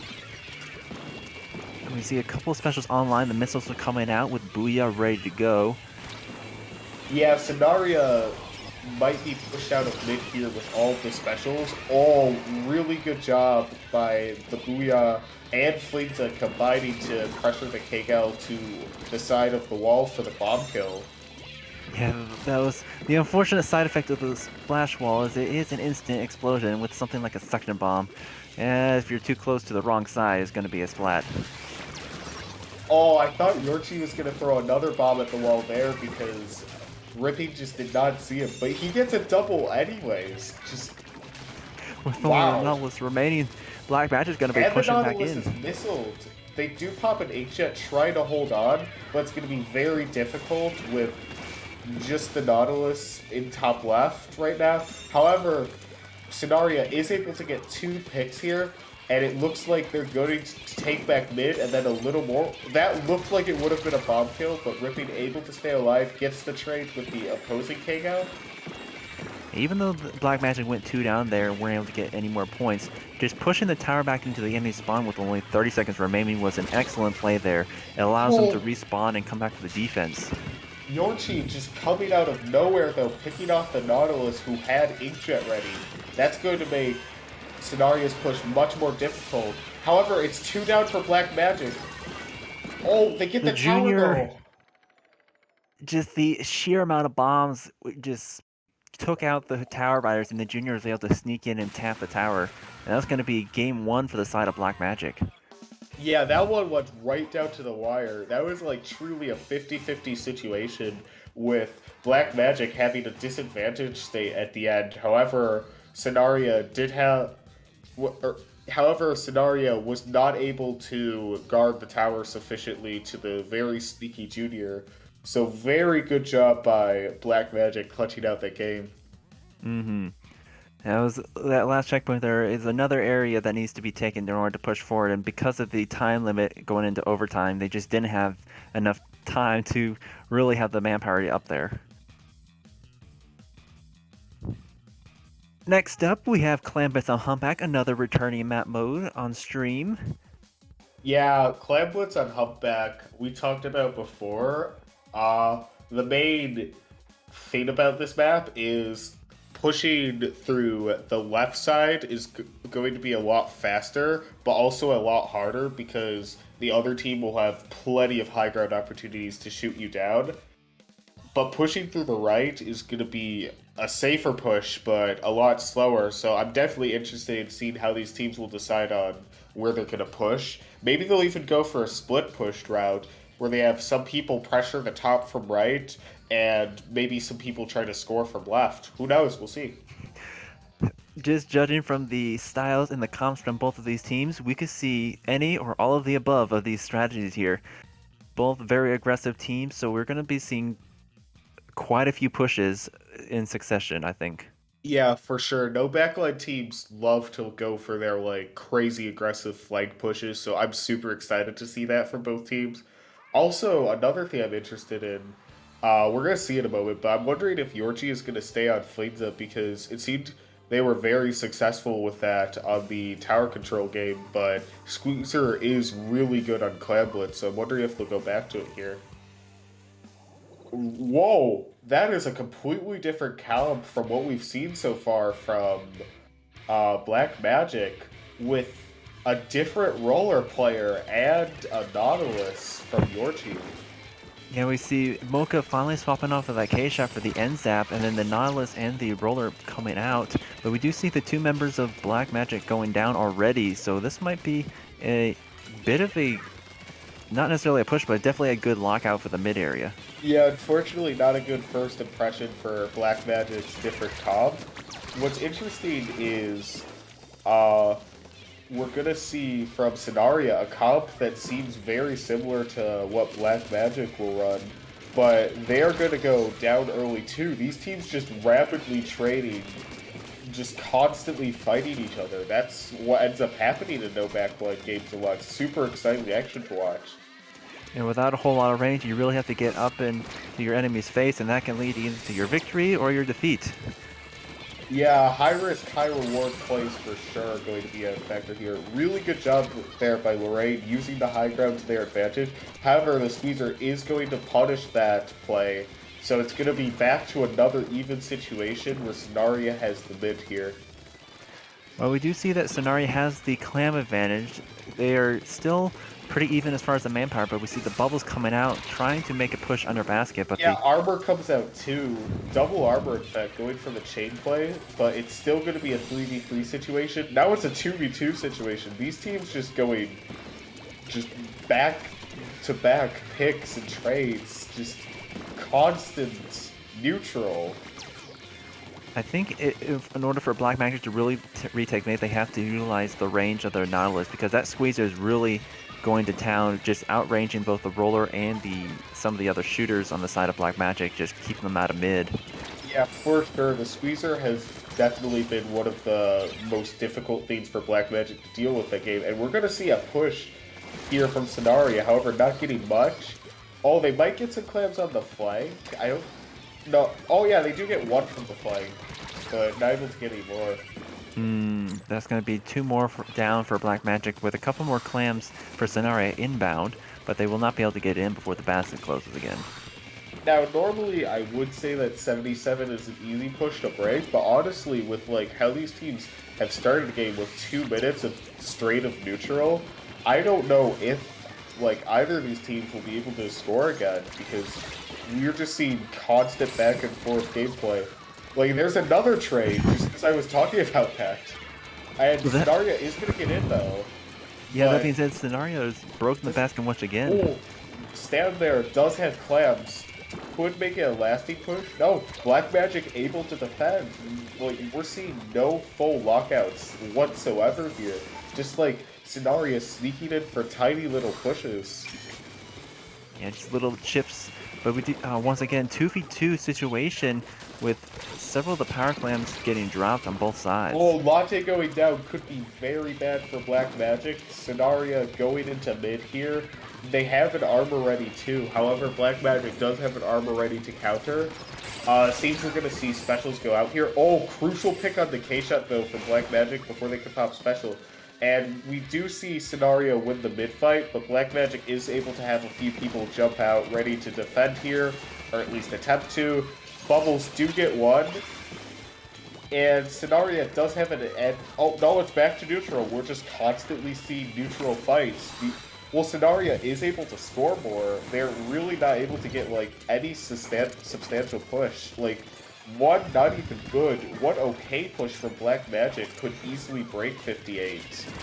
Yeah, this is a very dangerous situation. While Sonaria does have the slight advantage, they've been able to really successfully hold on to the mid area. They are still pretty close match, so if Black Magic is able to get one good push in, as you said, it could be game over. However, Sonaria is staggered right now, and the K-shot is going to be flanking for Black Magic. Could get a jump. There's the super jump. Are they able to stop it? They're able to get the 2 jumps. The second power clam not able to jump in, but they will have that for a potential overtime push. And because of how low scoring this game is, they only need the power clam and 5 clams for the lead. Definitely not difficult to do at all for Black Magic, so still easily could go either way, but really good job by the Squeezer punishing the Not's low mobility there. Gonna make it very difficult for Black Magic to get an overtime push here.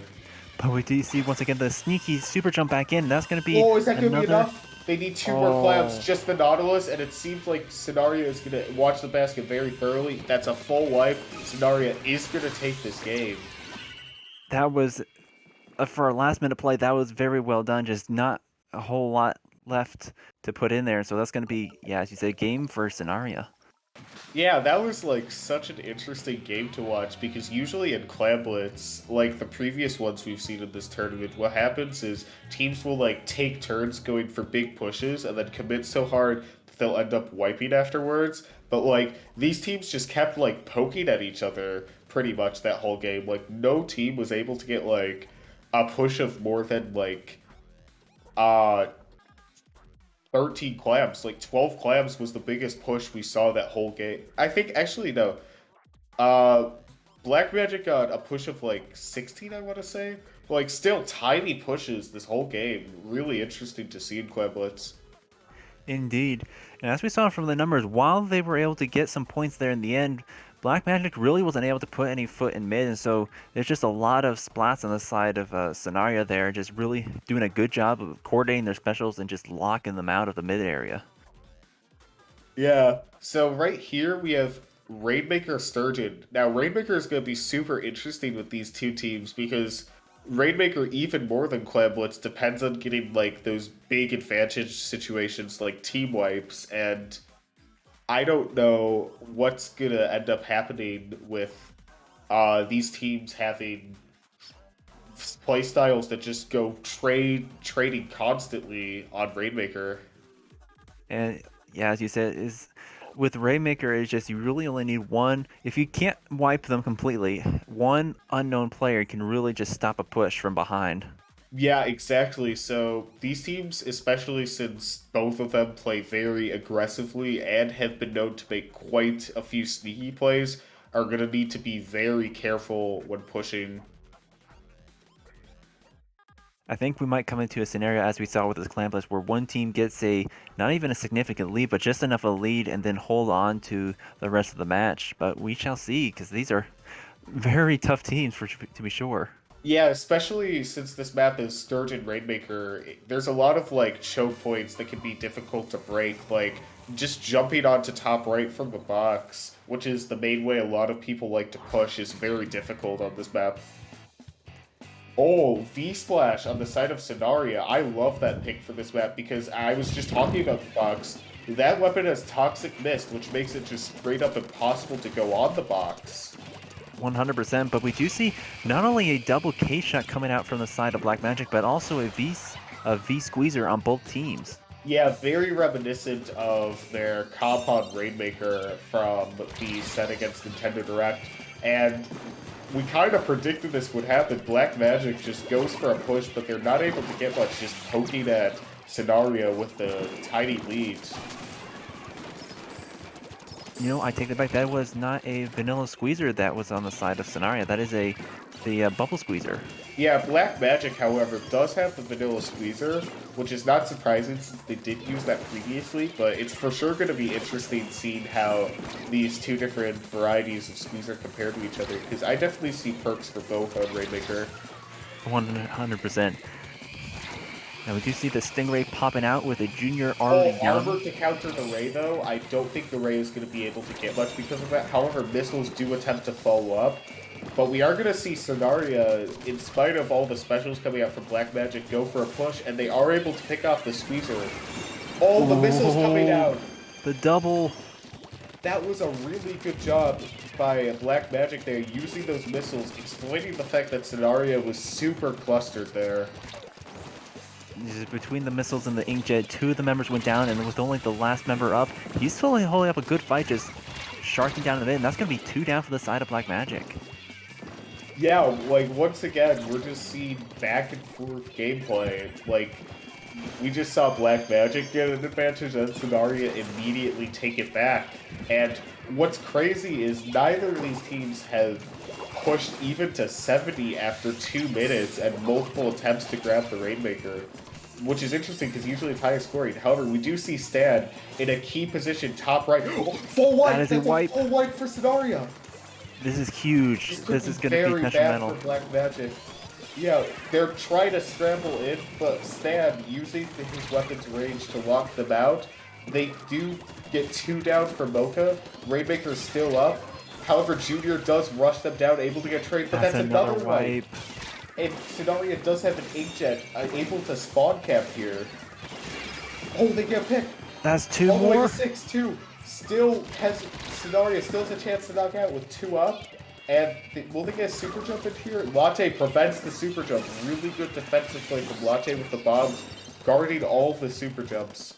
Wow, it just really went ham against Black Magic there. While they were able to stop the push, that is a huge lead, and with what we've seen from these two teams, that's going to be super difficult to push up against. However, Black Magic does get a pick of their own on the splash. Taking down the Toxic Mist will allow top left to be open, and they get another pick. This could be a really big play since not many people for Sonaria are set up top left. Just the splash here. The Toxic Mist. And they run it past. Really good. They're going to make me eat my words. That's a wipe.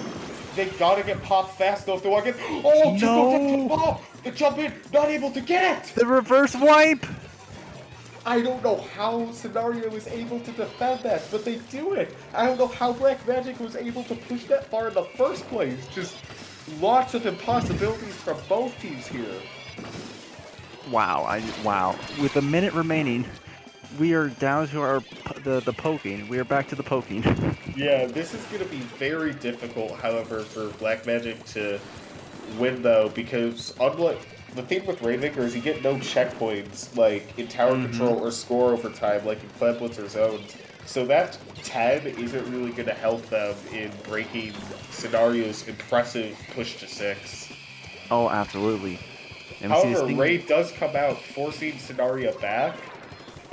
This could be very bad for them, with them just throwing stuff at top right, trying to push Sonaria out. 2 downs for Sonaria. Oh, they do get the shot though. However, barely anyone watching top left. Oh, really nice sneaky pick by the K-Shot, picking off the Rainmaker though. Just one member on the side of Black Magic and a super jump here, and Yorchi not able to get anything. So here, Sonaria can just play passive, watch the Rainmaker, and they should be able to take this. Yeah, I think there's going to be a game for Sonaria. Really, the last-ditch effort there to push in, but because of the chokehold, Sonaria just put on the toxic miss, the missiles, the bombs. They just would not let them pass. And that's going to be game. Yeah, what I loved about this game is both of these teams only really had one big opportunity to push, but they really made the most out of it. And whilst Black Magic wasn't able to get the repop and ended up dying to bombs on their push, they did get such a good situation where they had a wipe with the Rainmaker at 10. So overall, just like really impressive job by both teams, honestly. That was like such an interesting game to watch. Like I always say Rainmaker, what I always like to say is Rainmaker is the most unfair mode, but it's the most fun mode for spectators because in no other mode you get like crazy back and forth, like super close action like that. Oh, absolutely. Like I'm not sure which is more impressive, either of the pushes or the absolute stop that Sonaria did to Black Magic right at the end there. Like they were so close to getting that lead, but they just absolutely destroyed them and keep them from getting that lead. Yeah, in general, super impressive showings for both teams. And here we have a map mode combination that I would describe as honestly the opposite of Rainmaker. Splat zones on Wahoo World. Now, the thing with Wahoo World is this zone map is super open, and a lot of it just ends up being teams just slowly getting enough specials to push back into zones, which is like a very different style from Rainmaker, in which you have fast-paced pushes scrambled together. So definitely going to be interesting seeing how these teams like adapt their play style and play speed for this map. Agreed, and I think this map mode really caters to the more backline comp, but as we've seen, there is no backline to be seen, so I'm curious to see how this plays out. Yeah, the closest thing to a backline weapon we've seen is the squeezer from both teams, actually. And I don't know if Sonaria. I know Sonaria, or I'm pretty sure they're going to stick with squeezer since they've been running it this whole set.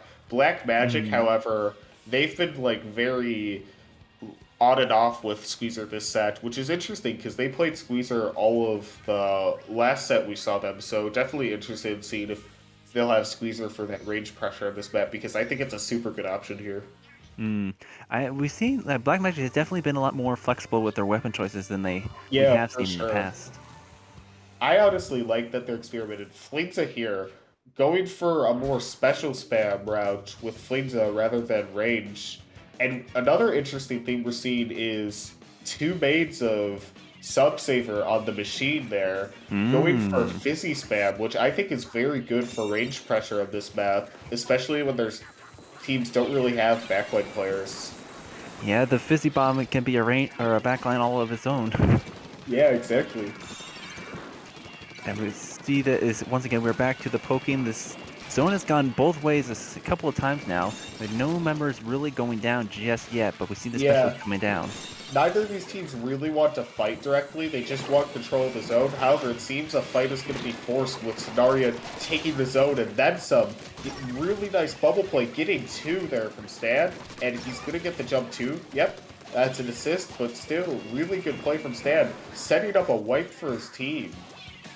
Yeah, that's going to be huge for just really locking out Black Magic and just this area right here, keeping control of that is going to make it super difficult for them to push back without a large amount of specials. Yeah, definitely. However, speaking of a large amount of specials, it seems that's what Black Magic has right now, and they're going to use all four of them here. So we'll see if that's going to be enough. Splashdown, though, trying to disorganize the push, gets canceled, and Black Magic does get the zone. Will they be able to keep it, though? Seems like they should be with an advantage situation here. Yeah, we do have a paint and the man advantage, with one member actually going down for both sides. Bubbles are coming out from the side of Sonaria. Armor 2, going to be very difficult for Black Magic to hold with this. We see a Kagel sharking behind them. I'm interested in seeing when and how they'll pop out. Oh, seems they do.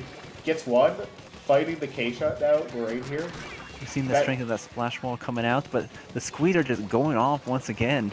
Wow, this is a really long fight. Usually shooter fights end up being resolved quickly, but good job by Lorraine, like, taking that fight slow enough to secure the win there. And, however, they don't get zoned despite the pick. Oh, Sonaria gonna get rid of their penalty, in fact, here. Could be very threatening for Black Magic, especially if they don't have enough specials game. However, the Bomb Rush is going to be enough to get them in, so Black Magic is going to have zone, but they're not going to be able to keep it for long at all, as Sonaria gets multiple picks and the zone back. Yeah, we're really seeing this zone go back and forth between these two teams as each members go down on both sides.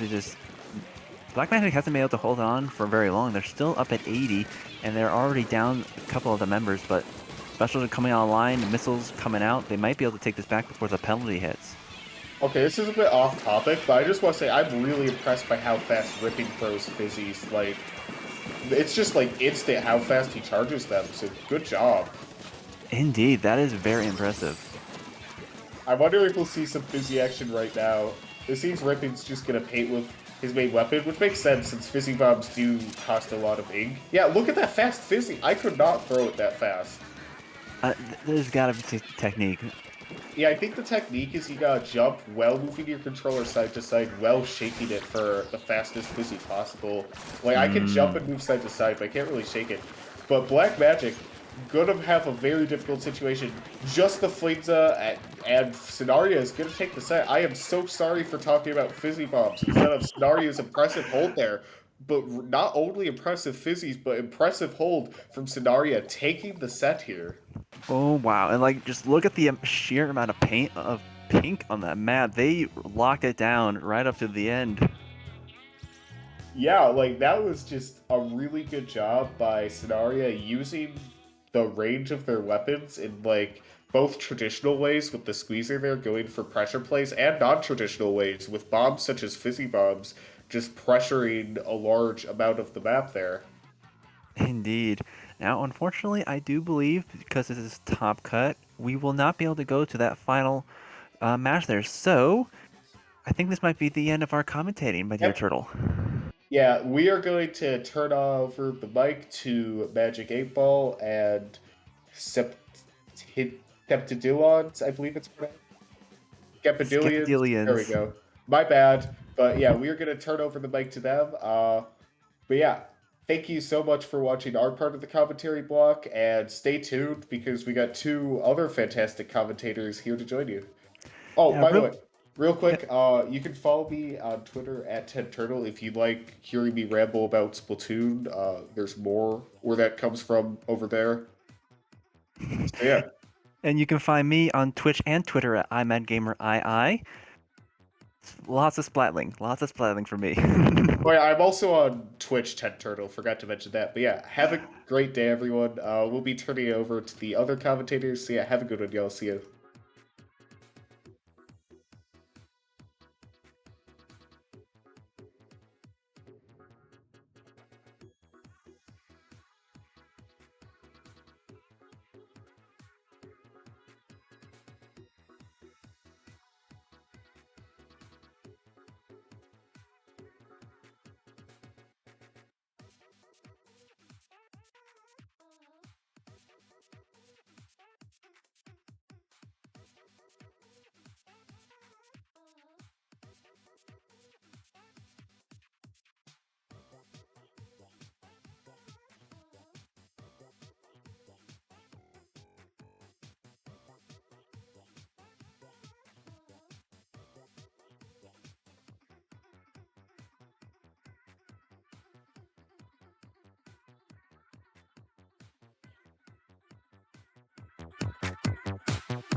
Hello, friends, and wait a minute.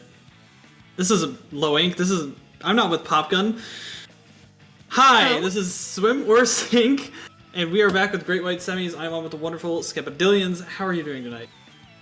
I am doing wonderfully. I enjoyed the little bit of the Splatoon teaser that we saw in the direct earlier. Wish it was a little bit more, but we get more Splatoon tonight with SOS, so that always makes me feel better.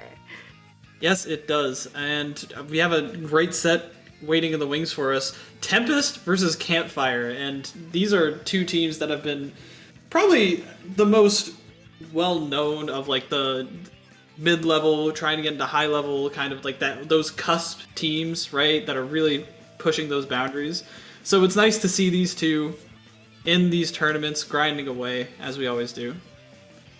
Indeed, indeed. I love watching Campfire play. In particular, I had the honor of commentating a couple of their Ludi sets, which was always fantastic.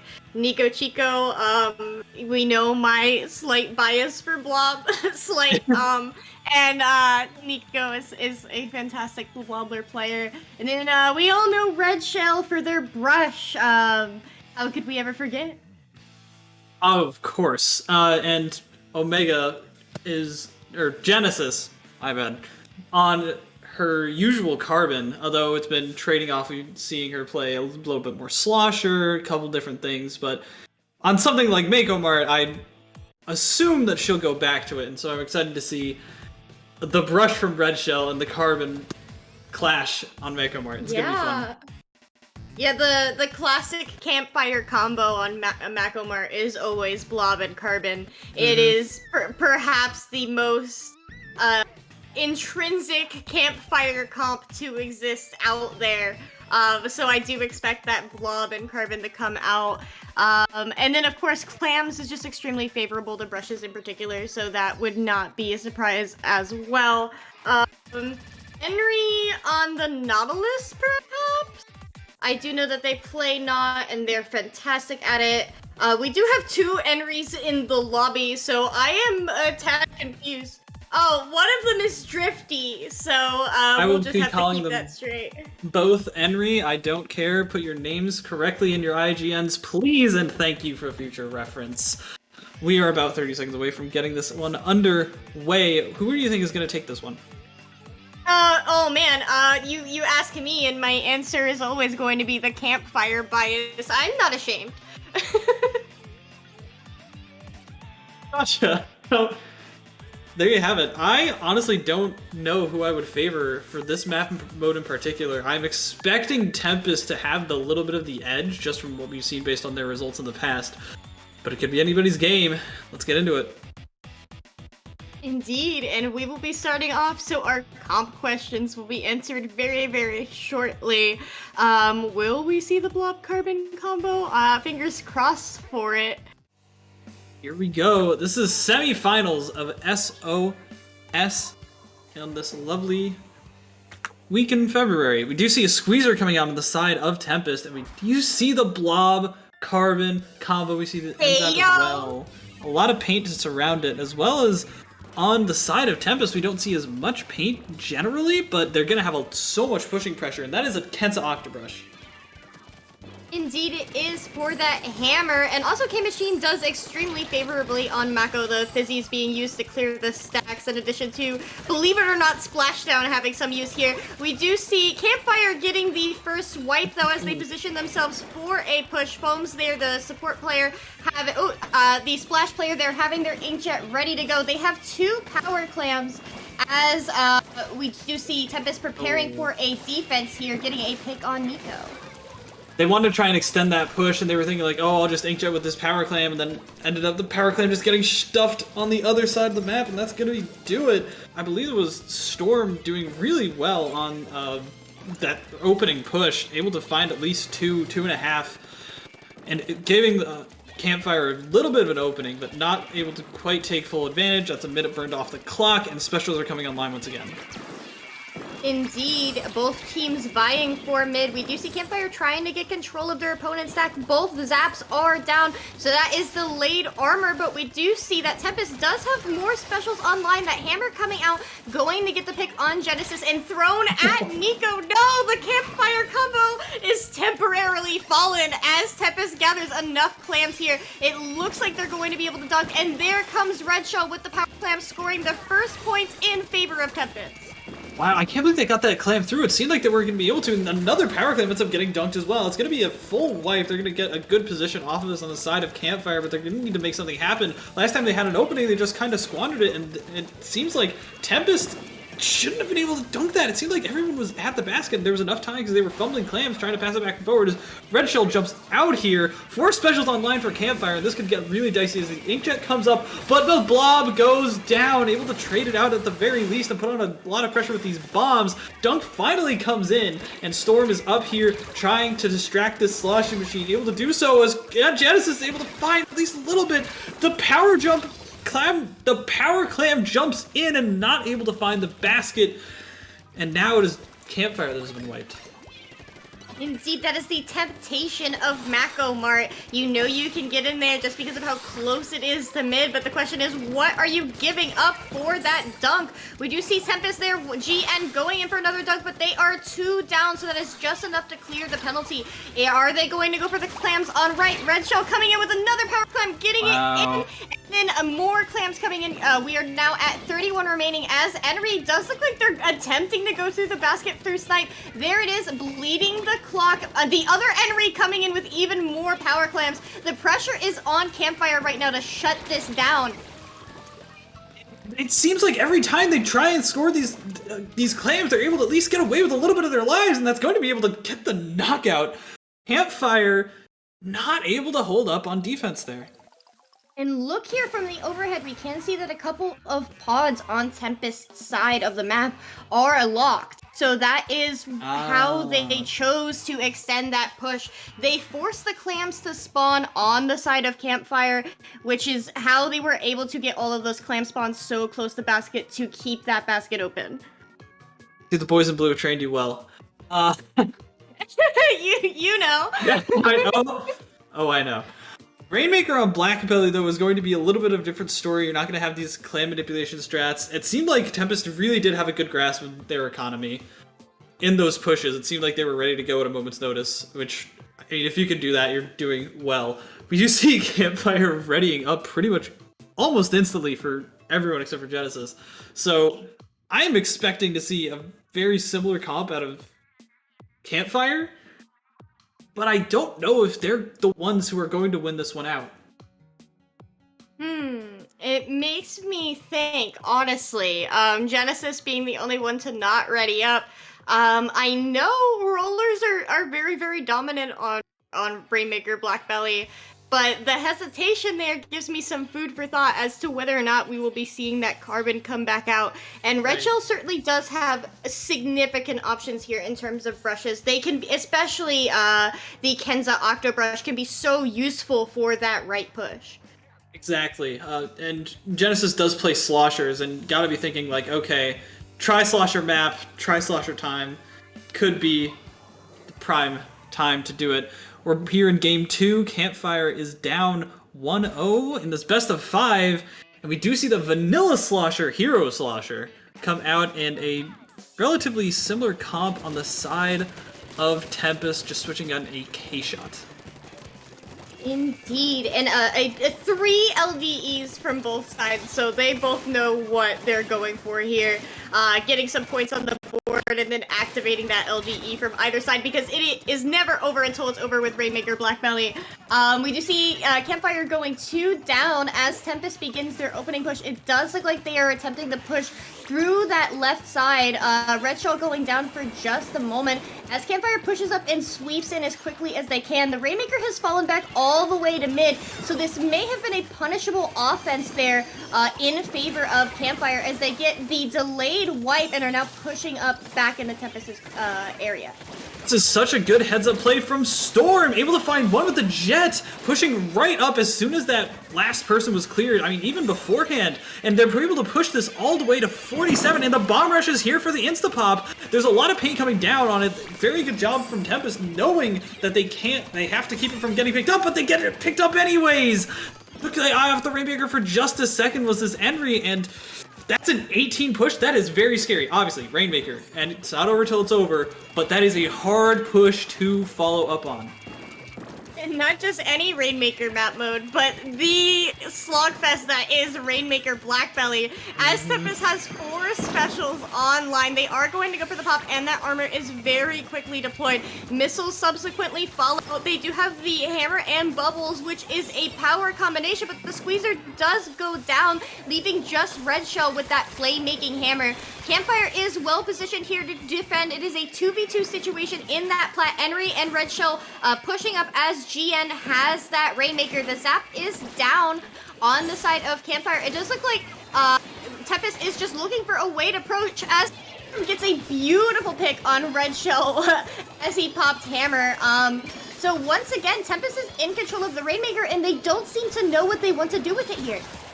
Seemed like they were really hesitant when they were trying to push earlier. They weren't in position to make a full use of the armor and the missiles, but they're able to make full use of their specials now. It's only Nico Chico trying to find the blob pick on this Rainmaker, pushing, able to stop it, but not before they get the lead, barely. The bomb does not get the kill in time. A great job of painting the way forward was Tempest, and in a very, very small sliver of opportunity, they finally punctured. I'm not sure where I was going with that analogy. They did a great job with that push. Indeed, they sure did. This is the finest of Rainmaker Black Belly, the lead being passed back and forth. I do expect Campfire to come back in swinging as Red Shell is down on that Octobrush. Nico and Omega Genesis following up on that squeezer, but the squeezer does not go down. They are going to pop the bubbles, but how on earth does Genesis survive that? Dear goodness.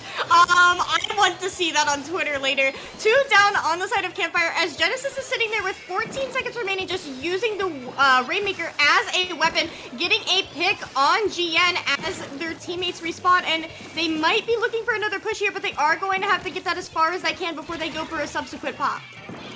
See, it was really good of her to go forward there. She didn't want to, like, explode with the Rainmaker in that situation. Fortunately, they're going to be jumping out on the side of Campfire, at least one of them. And that's going to be the end of the push. 1 minute left on this map. And Campfire needs to come up with a very, very strong push instead of the sneak by they had last time. They need to get some picks. They really need to make this convincing. But they die to the Rainmaker. It's not going to convince anyone. Those persuasion tactics are not going to be useful. A lot of paint coming out as well as the armor, but Genesis is stuck here in mid, and Henry ends up finding one. They're gonna take this to the stall spot, it looks like, in this half pipe, and I don't know if Campfire is going to be able to get to this in time. GN positioning onto Attic for the very, very salty, I'm going to die here with the Rainmaker and there's nothing you can do about it. That once that Rainmaker is in your opponent's Attic, it is so difficult to clear it out. And so we do see Tempest here making the smart play as Kelp comes in, gets the pick. Now they need to get the pop and then get this the heck out of there. Kelp is going to pick up the Rainmaker. They have 21 seconds remaining. The teammates of Campfire are going to have to push up as far as they can. Kelp with this Maker just trying to get the picks that they can. They don't have much time, but there are bombs being thrown at them, and then there comes Red Shell going to be shut down, but no, Kelp goes down to a bomb with 4 seconds left in the match. 2v2, and it's barely getting picked up by the... Oh, and Storm ends up diving down, and that squeezer barely peeks out from the right side and finds it. They used such good bomb pressure during those last 2 pushes that Campfire had that just stuffed them out. They could never find a way forward because there was constantly being bombs thrown. And it's those situations where you think, maybe should I have had a K-Gal or maybe a wall weapon, maybe the wall blob would have been more effective to stop those bombs from being constantly thrown out. But you can't second guess yourself in these kinds of scenarios, especially when you're down 0-2.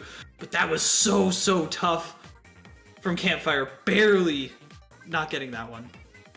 I mean, it's a 1-point lead, right? You know, you're kicking yourself in the butt for that. Why couldn't you have hit your shots faster? Why couldn't you have thrown the bomb a frame earlier? Like, it's the saltiest of L's with the 1-point meme. But a fantastic defense there from Campfire. That first push that they did get was phenomenal. But Tempest, once they had a goal set for them, they went for it.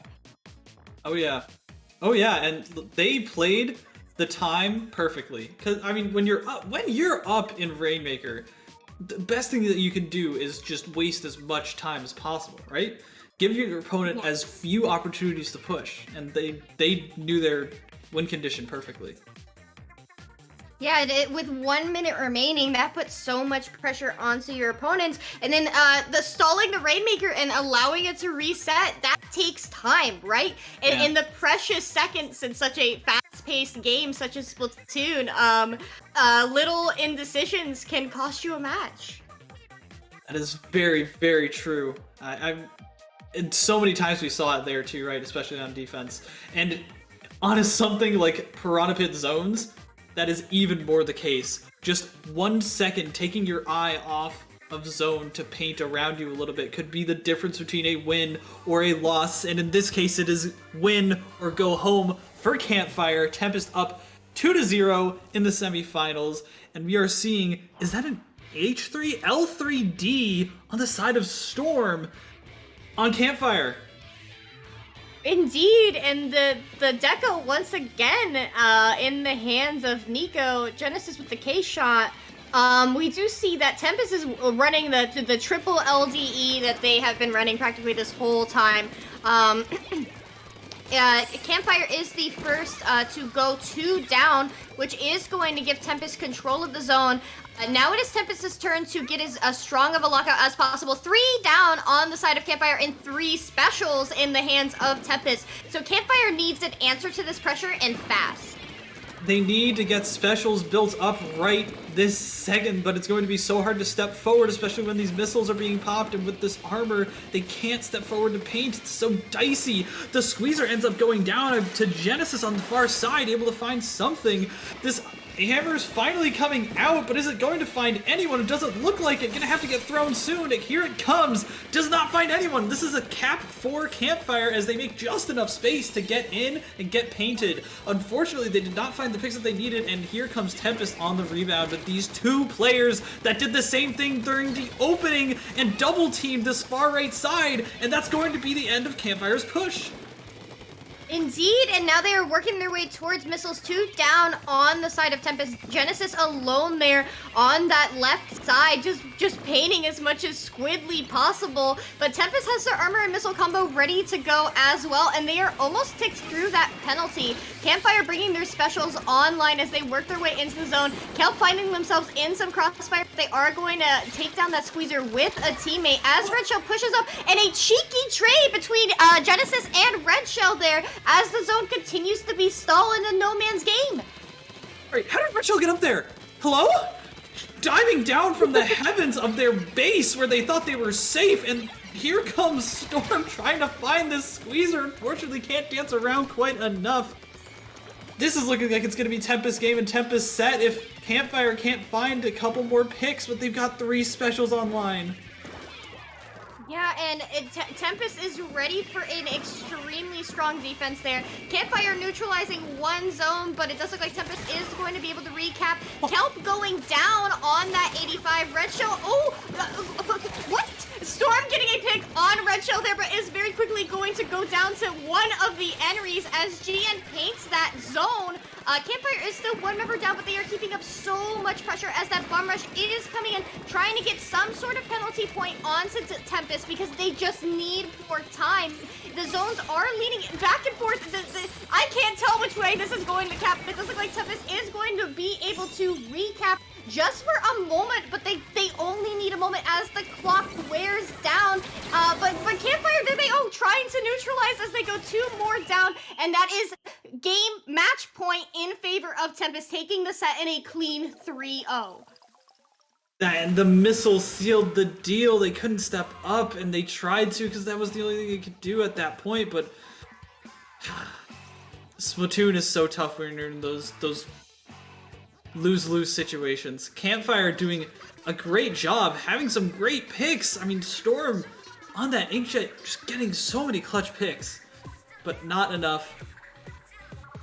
Really good play from Campfire, but unfortunately Tempest never looked like they had a disadvantage.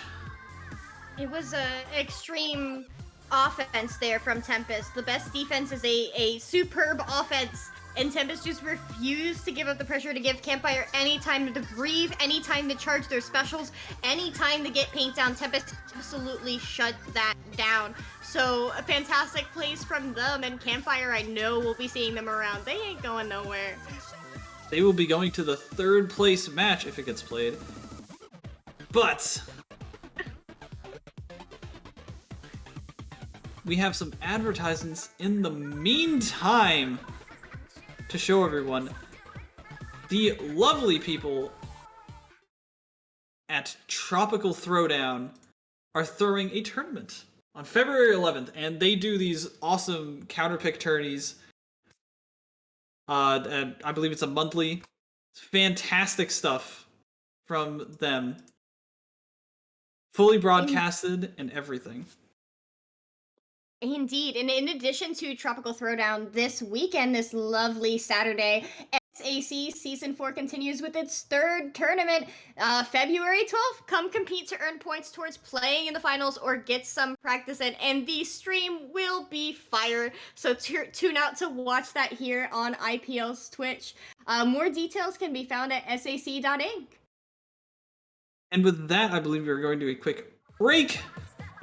Thank you everyone so much. We will be right back.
as excited as I am. My name is Skepidillions, and I am here with the wonderful and infamous Magic 8 Ball for a very exciting grand final set here at SOS 58 between Sirius and Tempest, and this will be getting started any moment.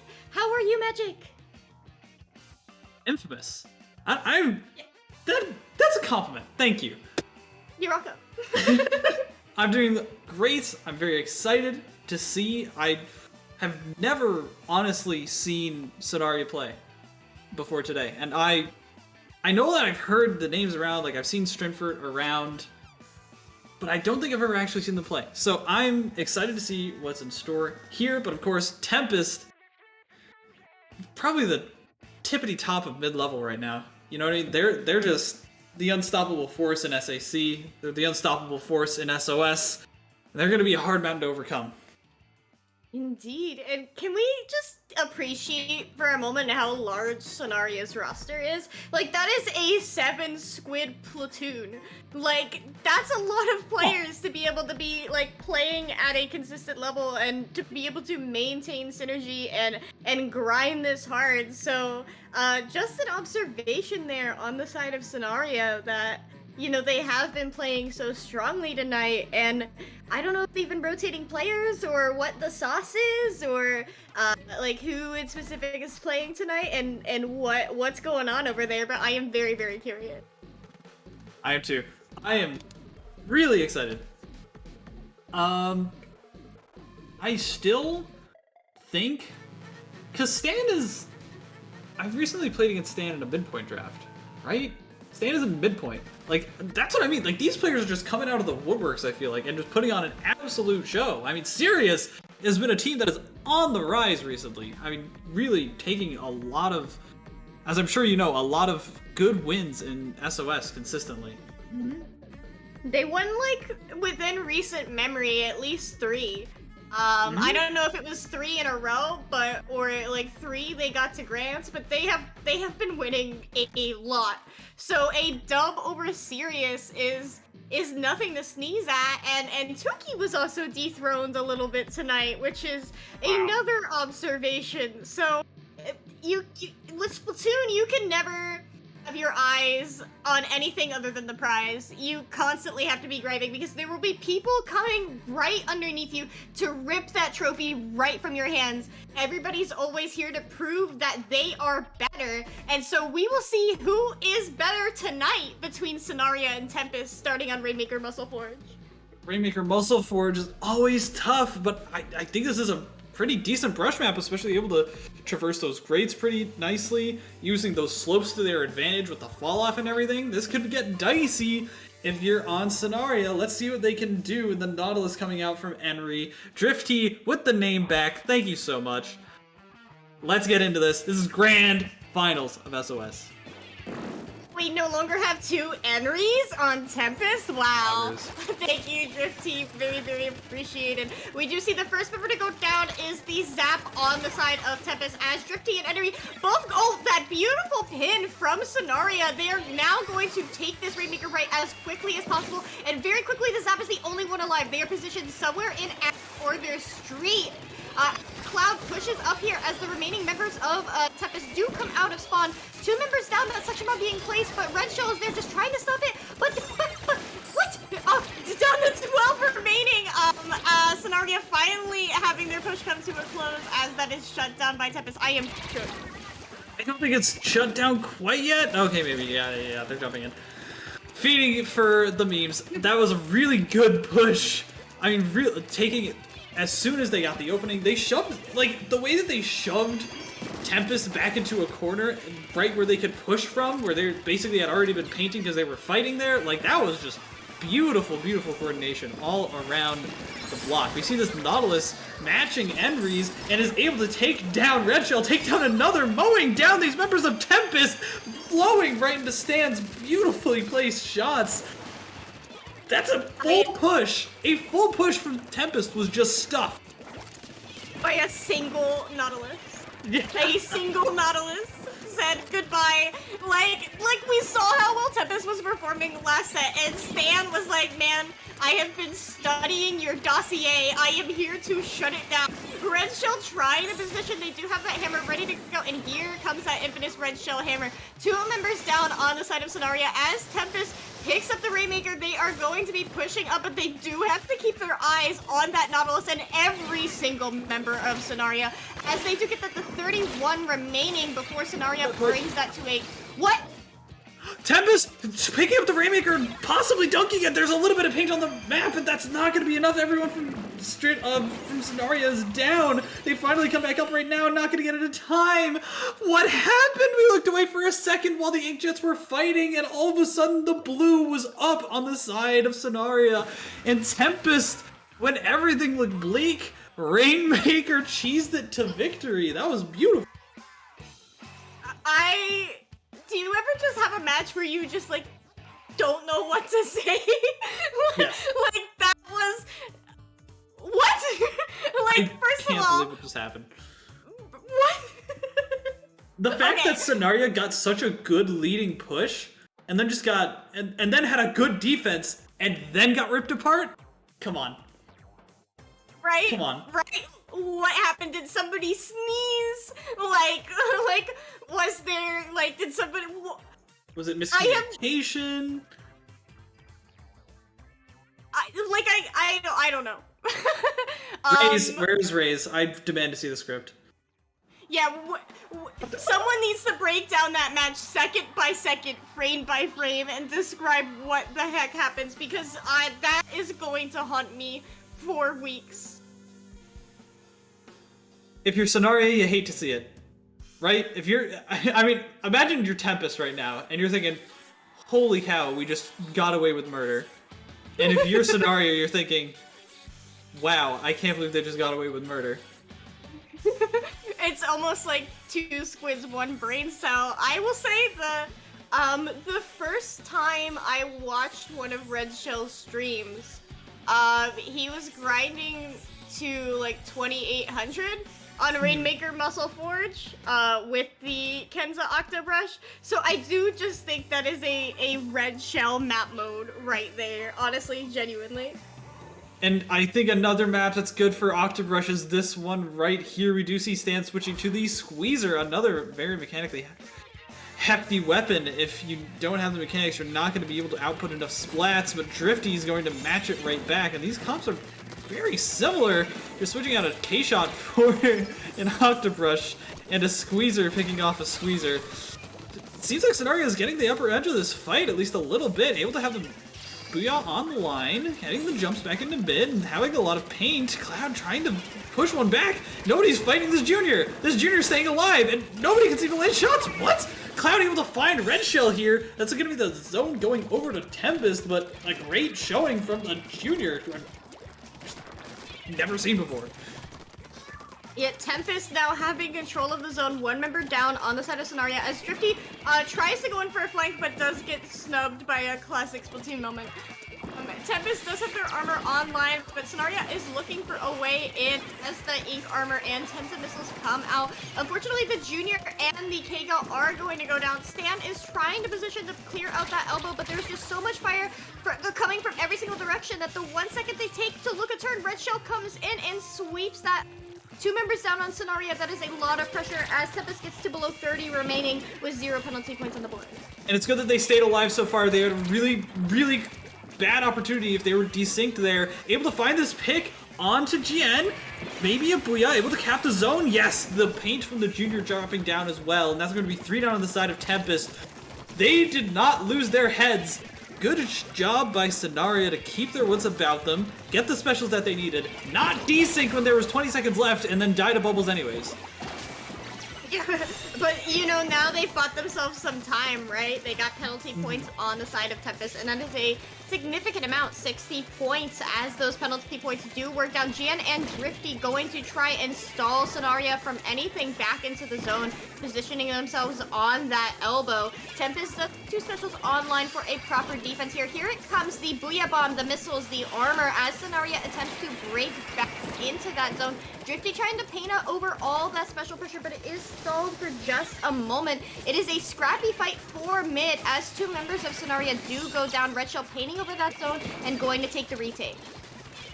seemed like they had a really good push on the side of Sonaria. They had all the specials that they needed, and it was only Red Shell's hammer that was up. But for whatever reason, the K-shot or the K-Gal ended up going down, and all of a sudden Tempest found a way.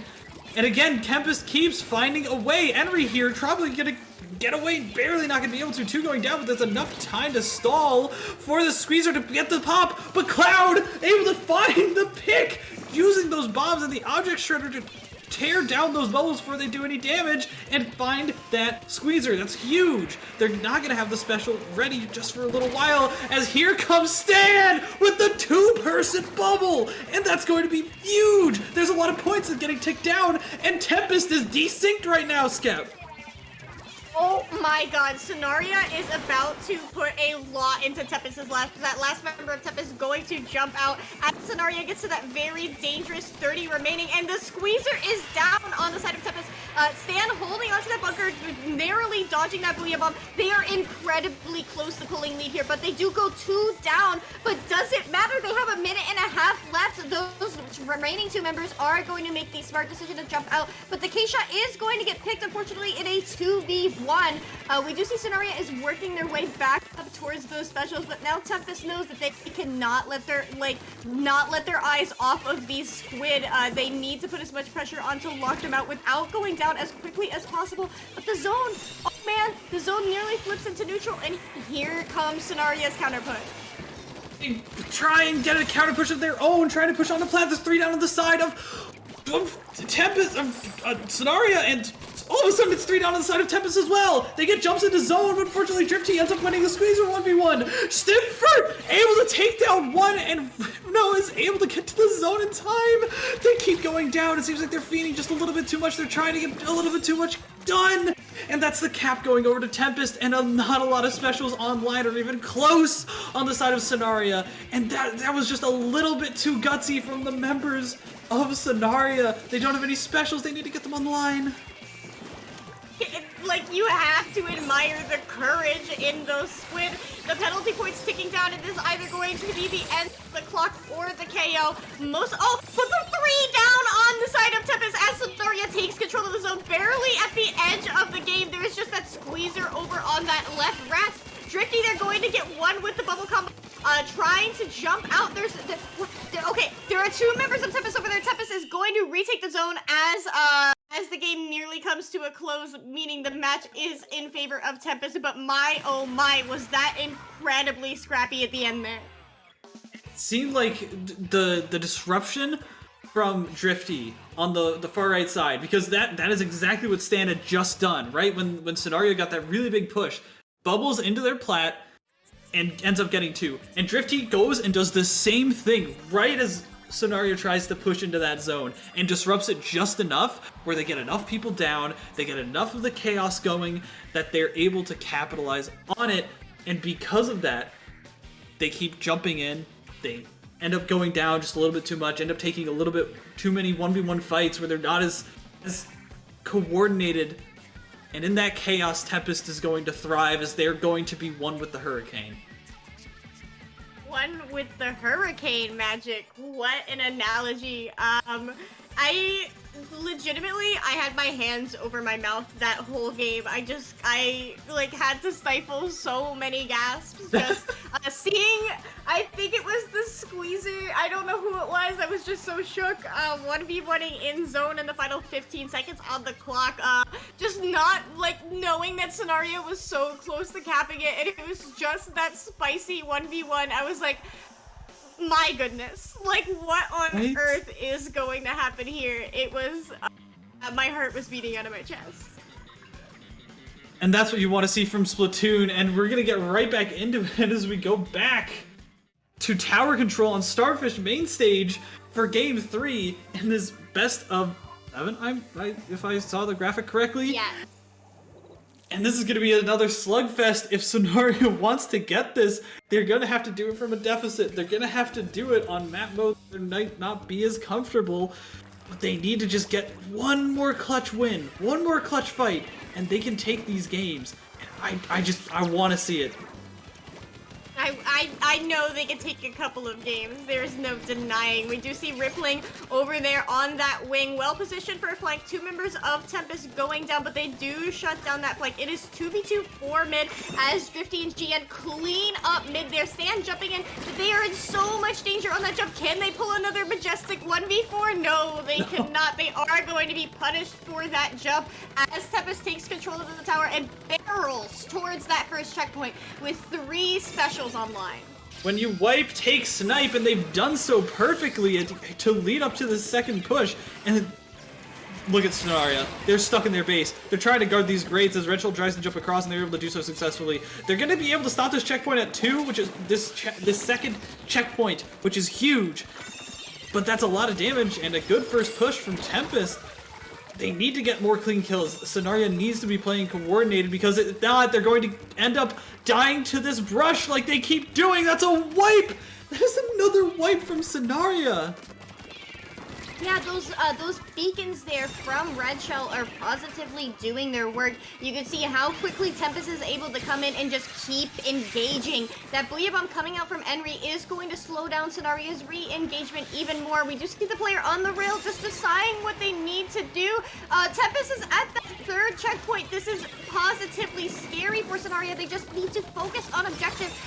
Gramps gets on top of the tower, taps it just long enough for it to reset, but we do see Red Shell just memeing at the end there, just standing there knowing that all they need to do is just stand there for the KO. The Tempest just not giving Sonaria time to breathe and think that match. So we do a little bit of trolling, do a little bit of memeing. Red Shell, just, again, walking away from the bomb, didn't need to do anything more. They knew. They knew that game exactly what they were going to do. I mean, from the get-go.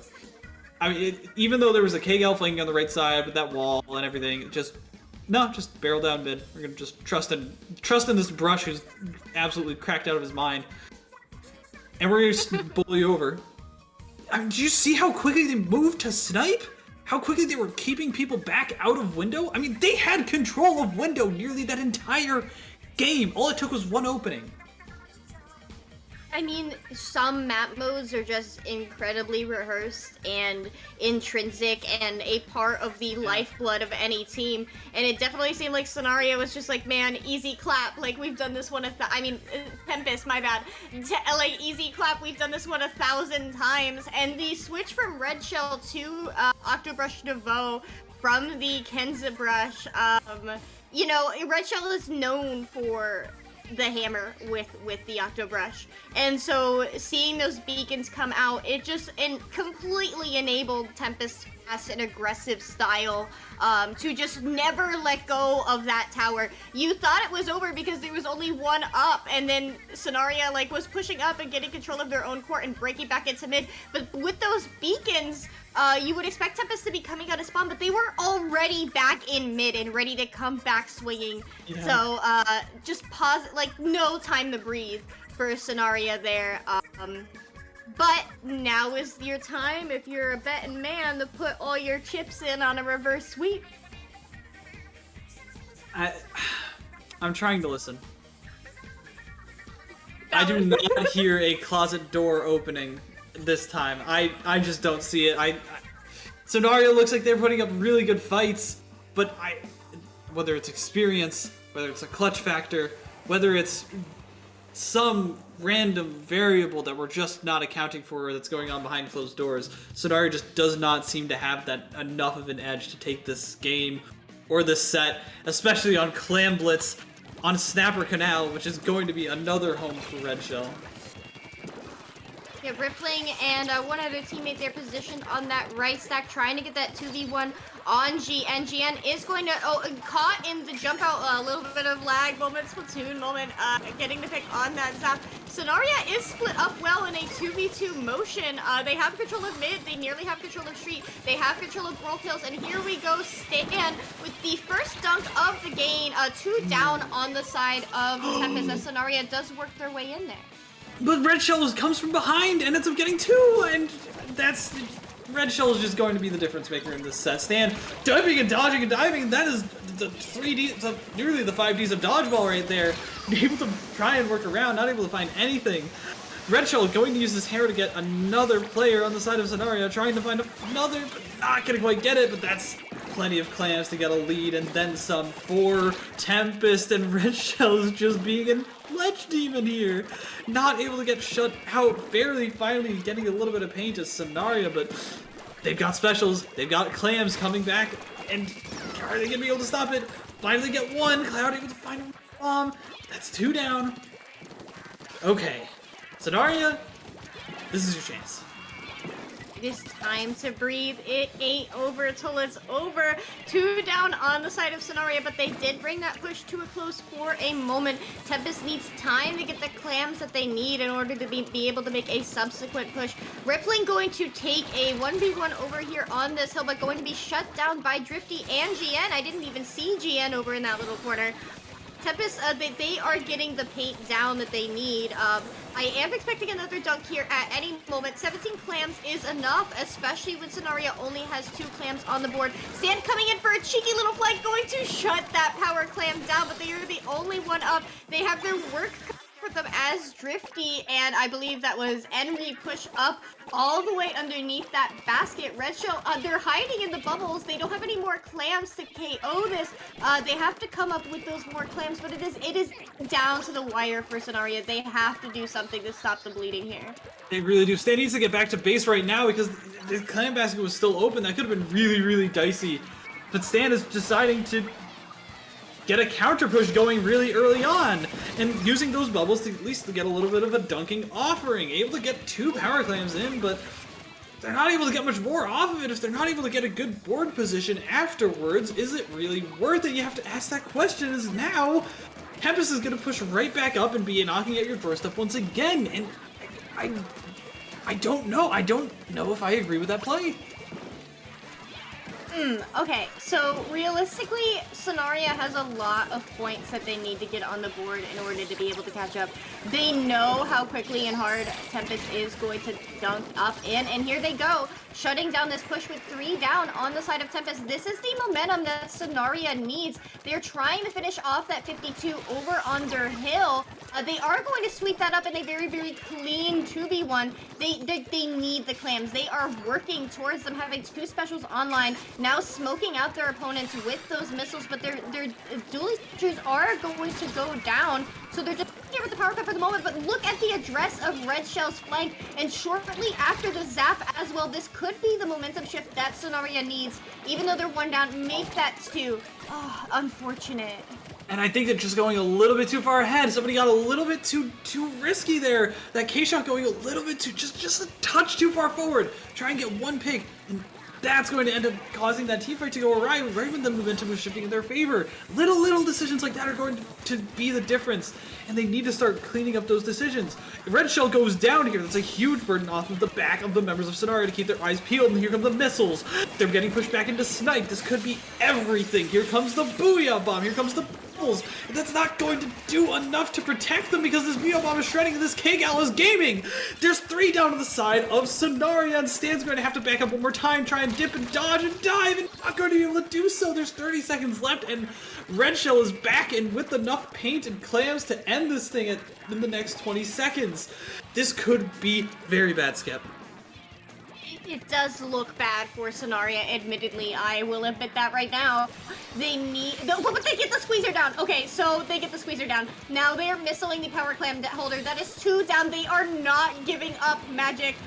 They know that they need... They got to jump to Red Shell while he was there! And they... Tempest with the cheese play. Red Shell coming around the flank, came around the high flank. You can see the paint on Snipe to end this thing. All they needed was to stall a little bit of time. They knew their win condition. It wasn't a bait. It wasn't a misplay. They were fighting on that side because they knew that they had the win condition. Tempest is so good.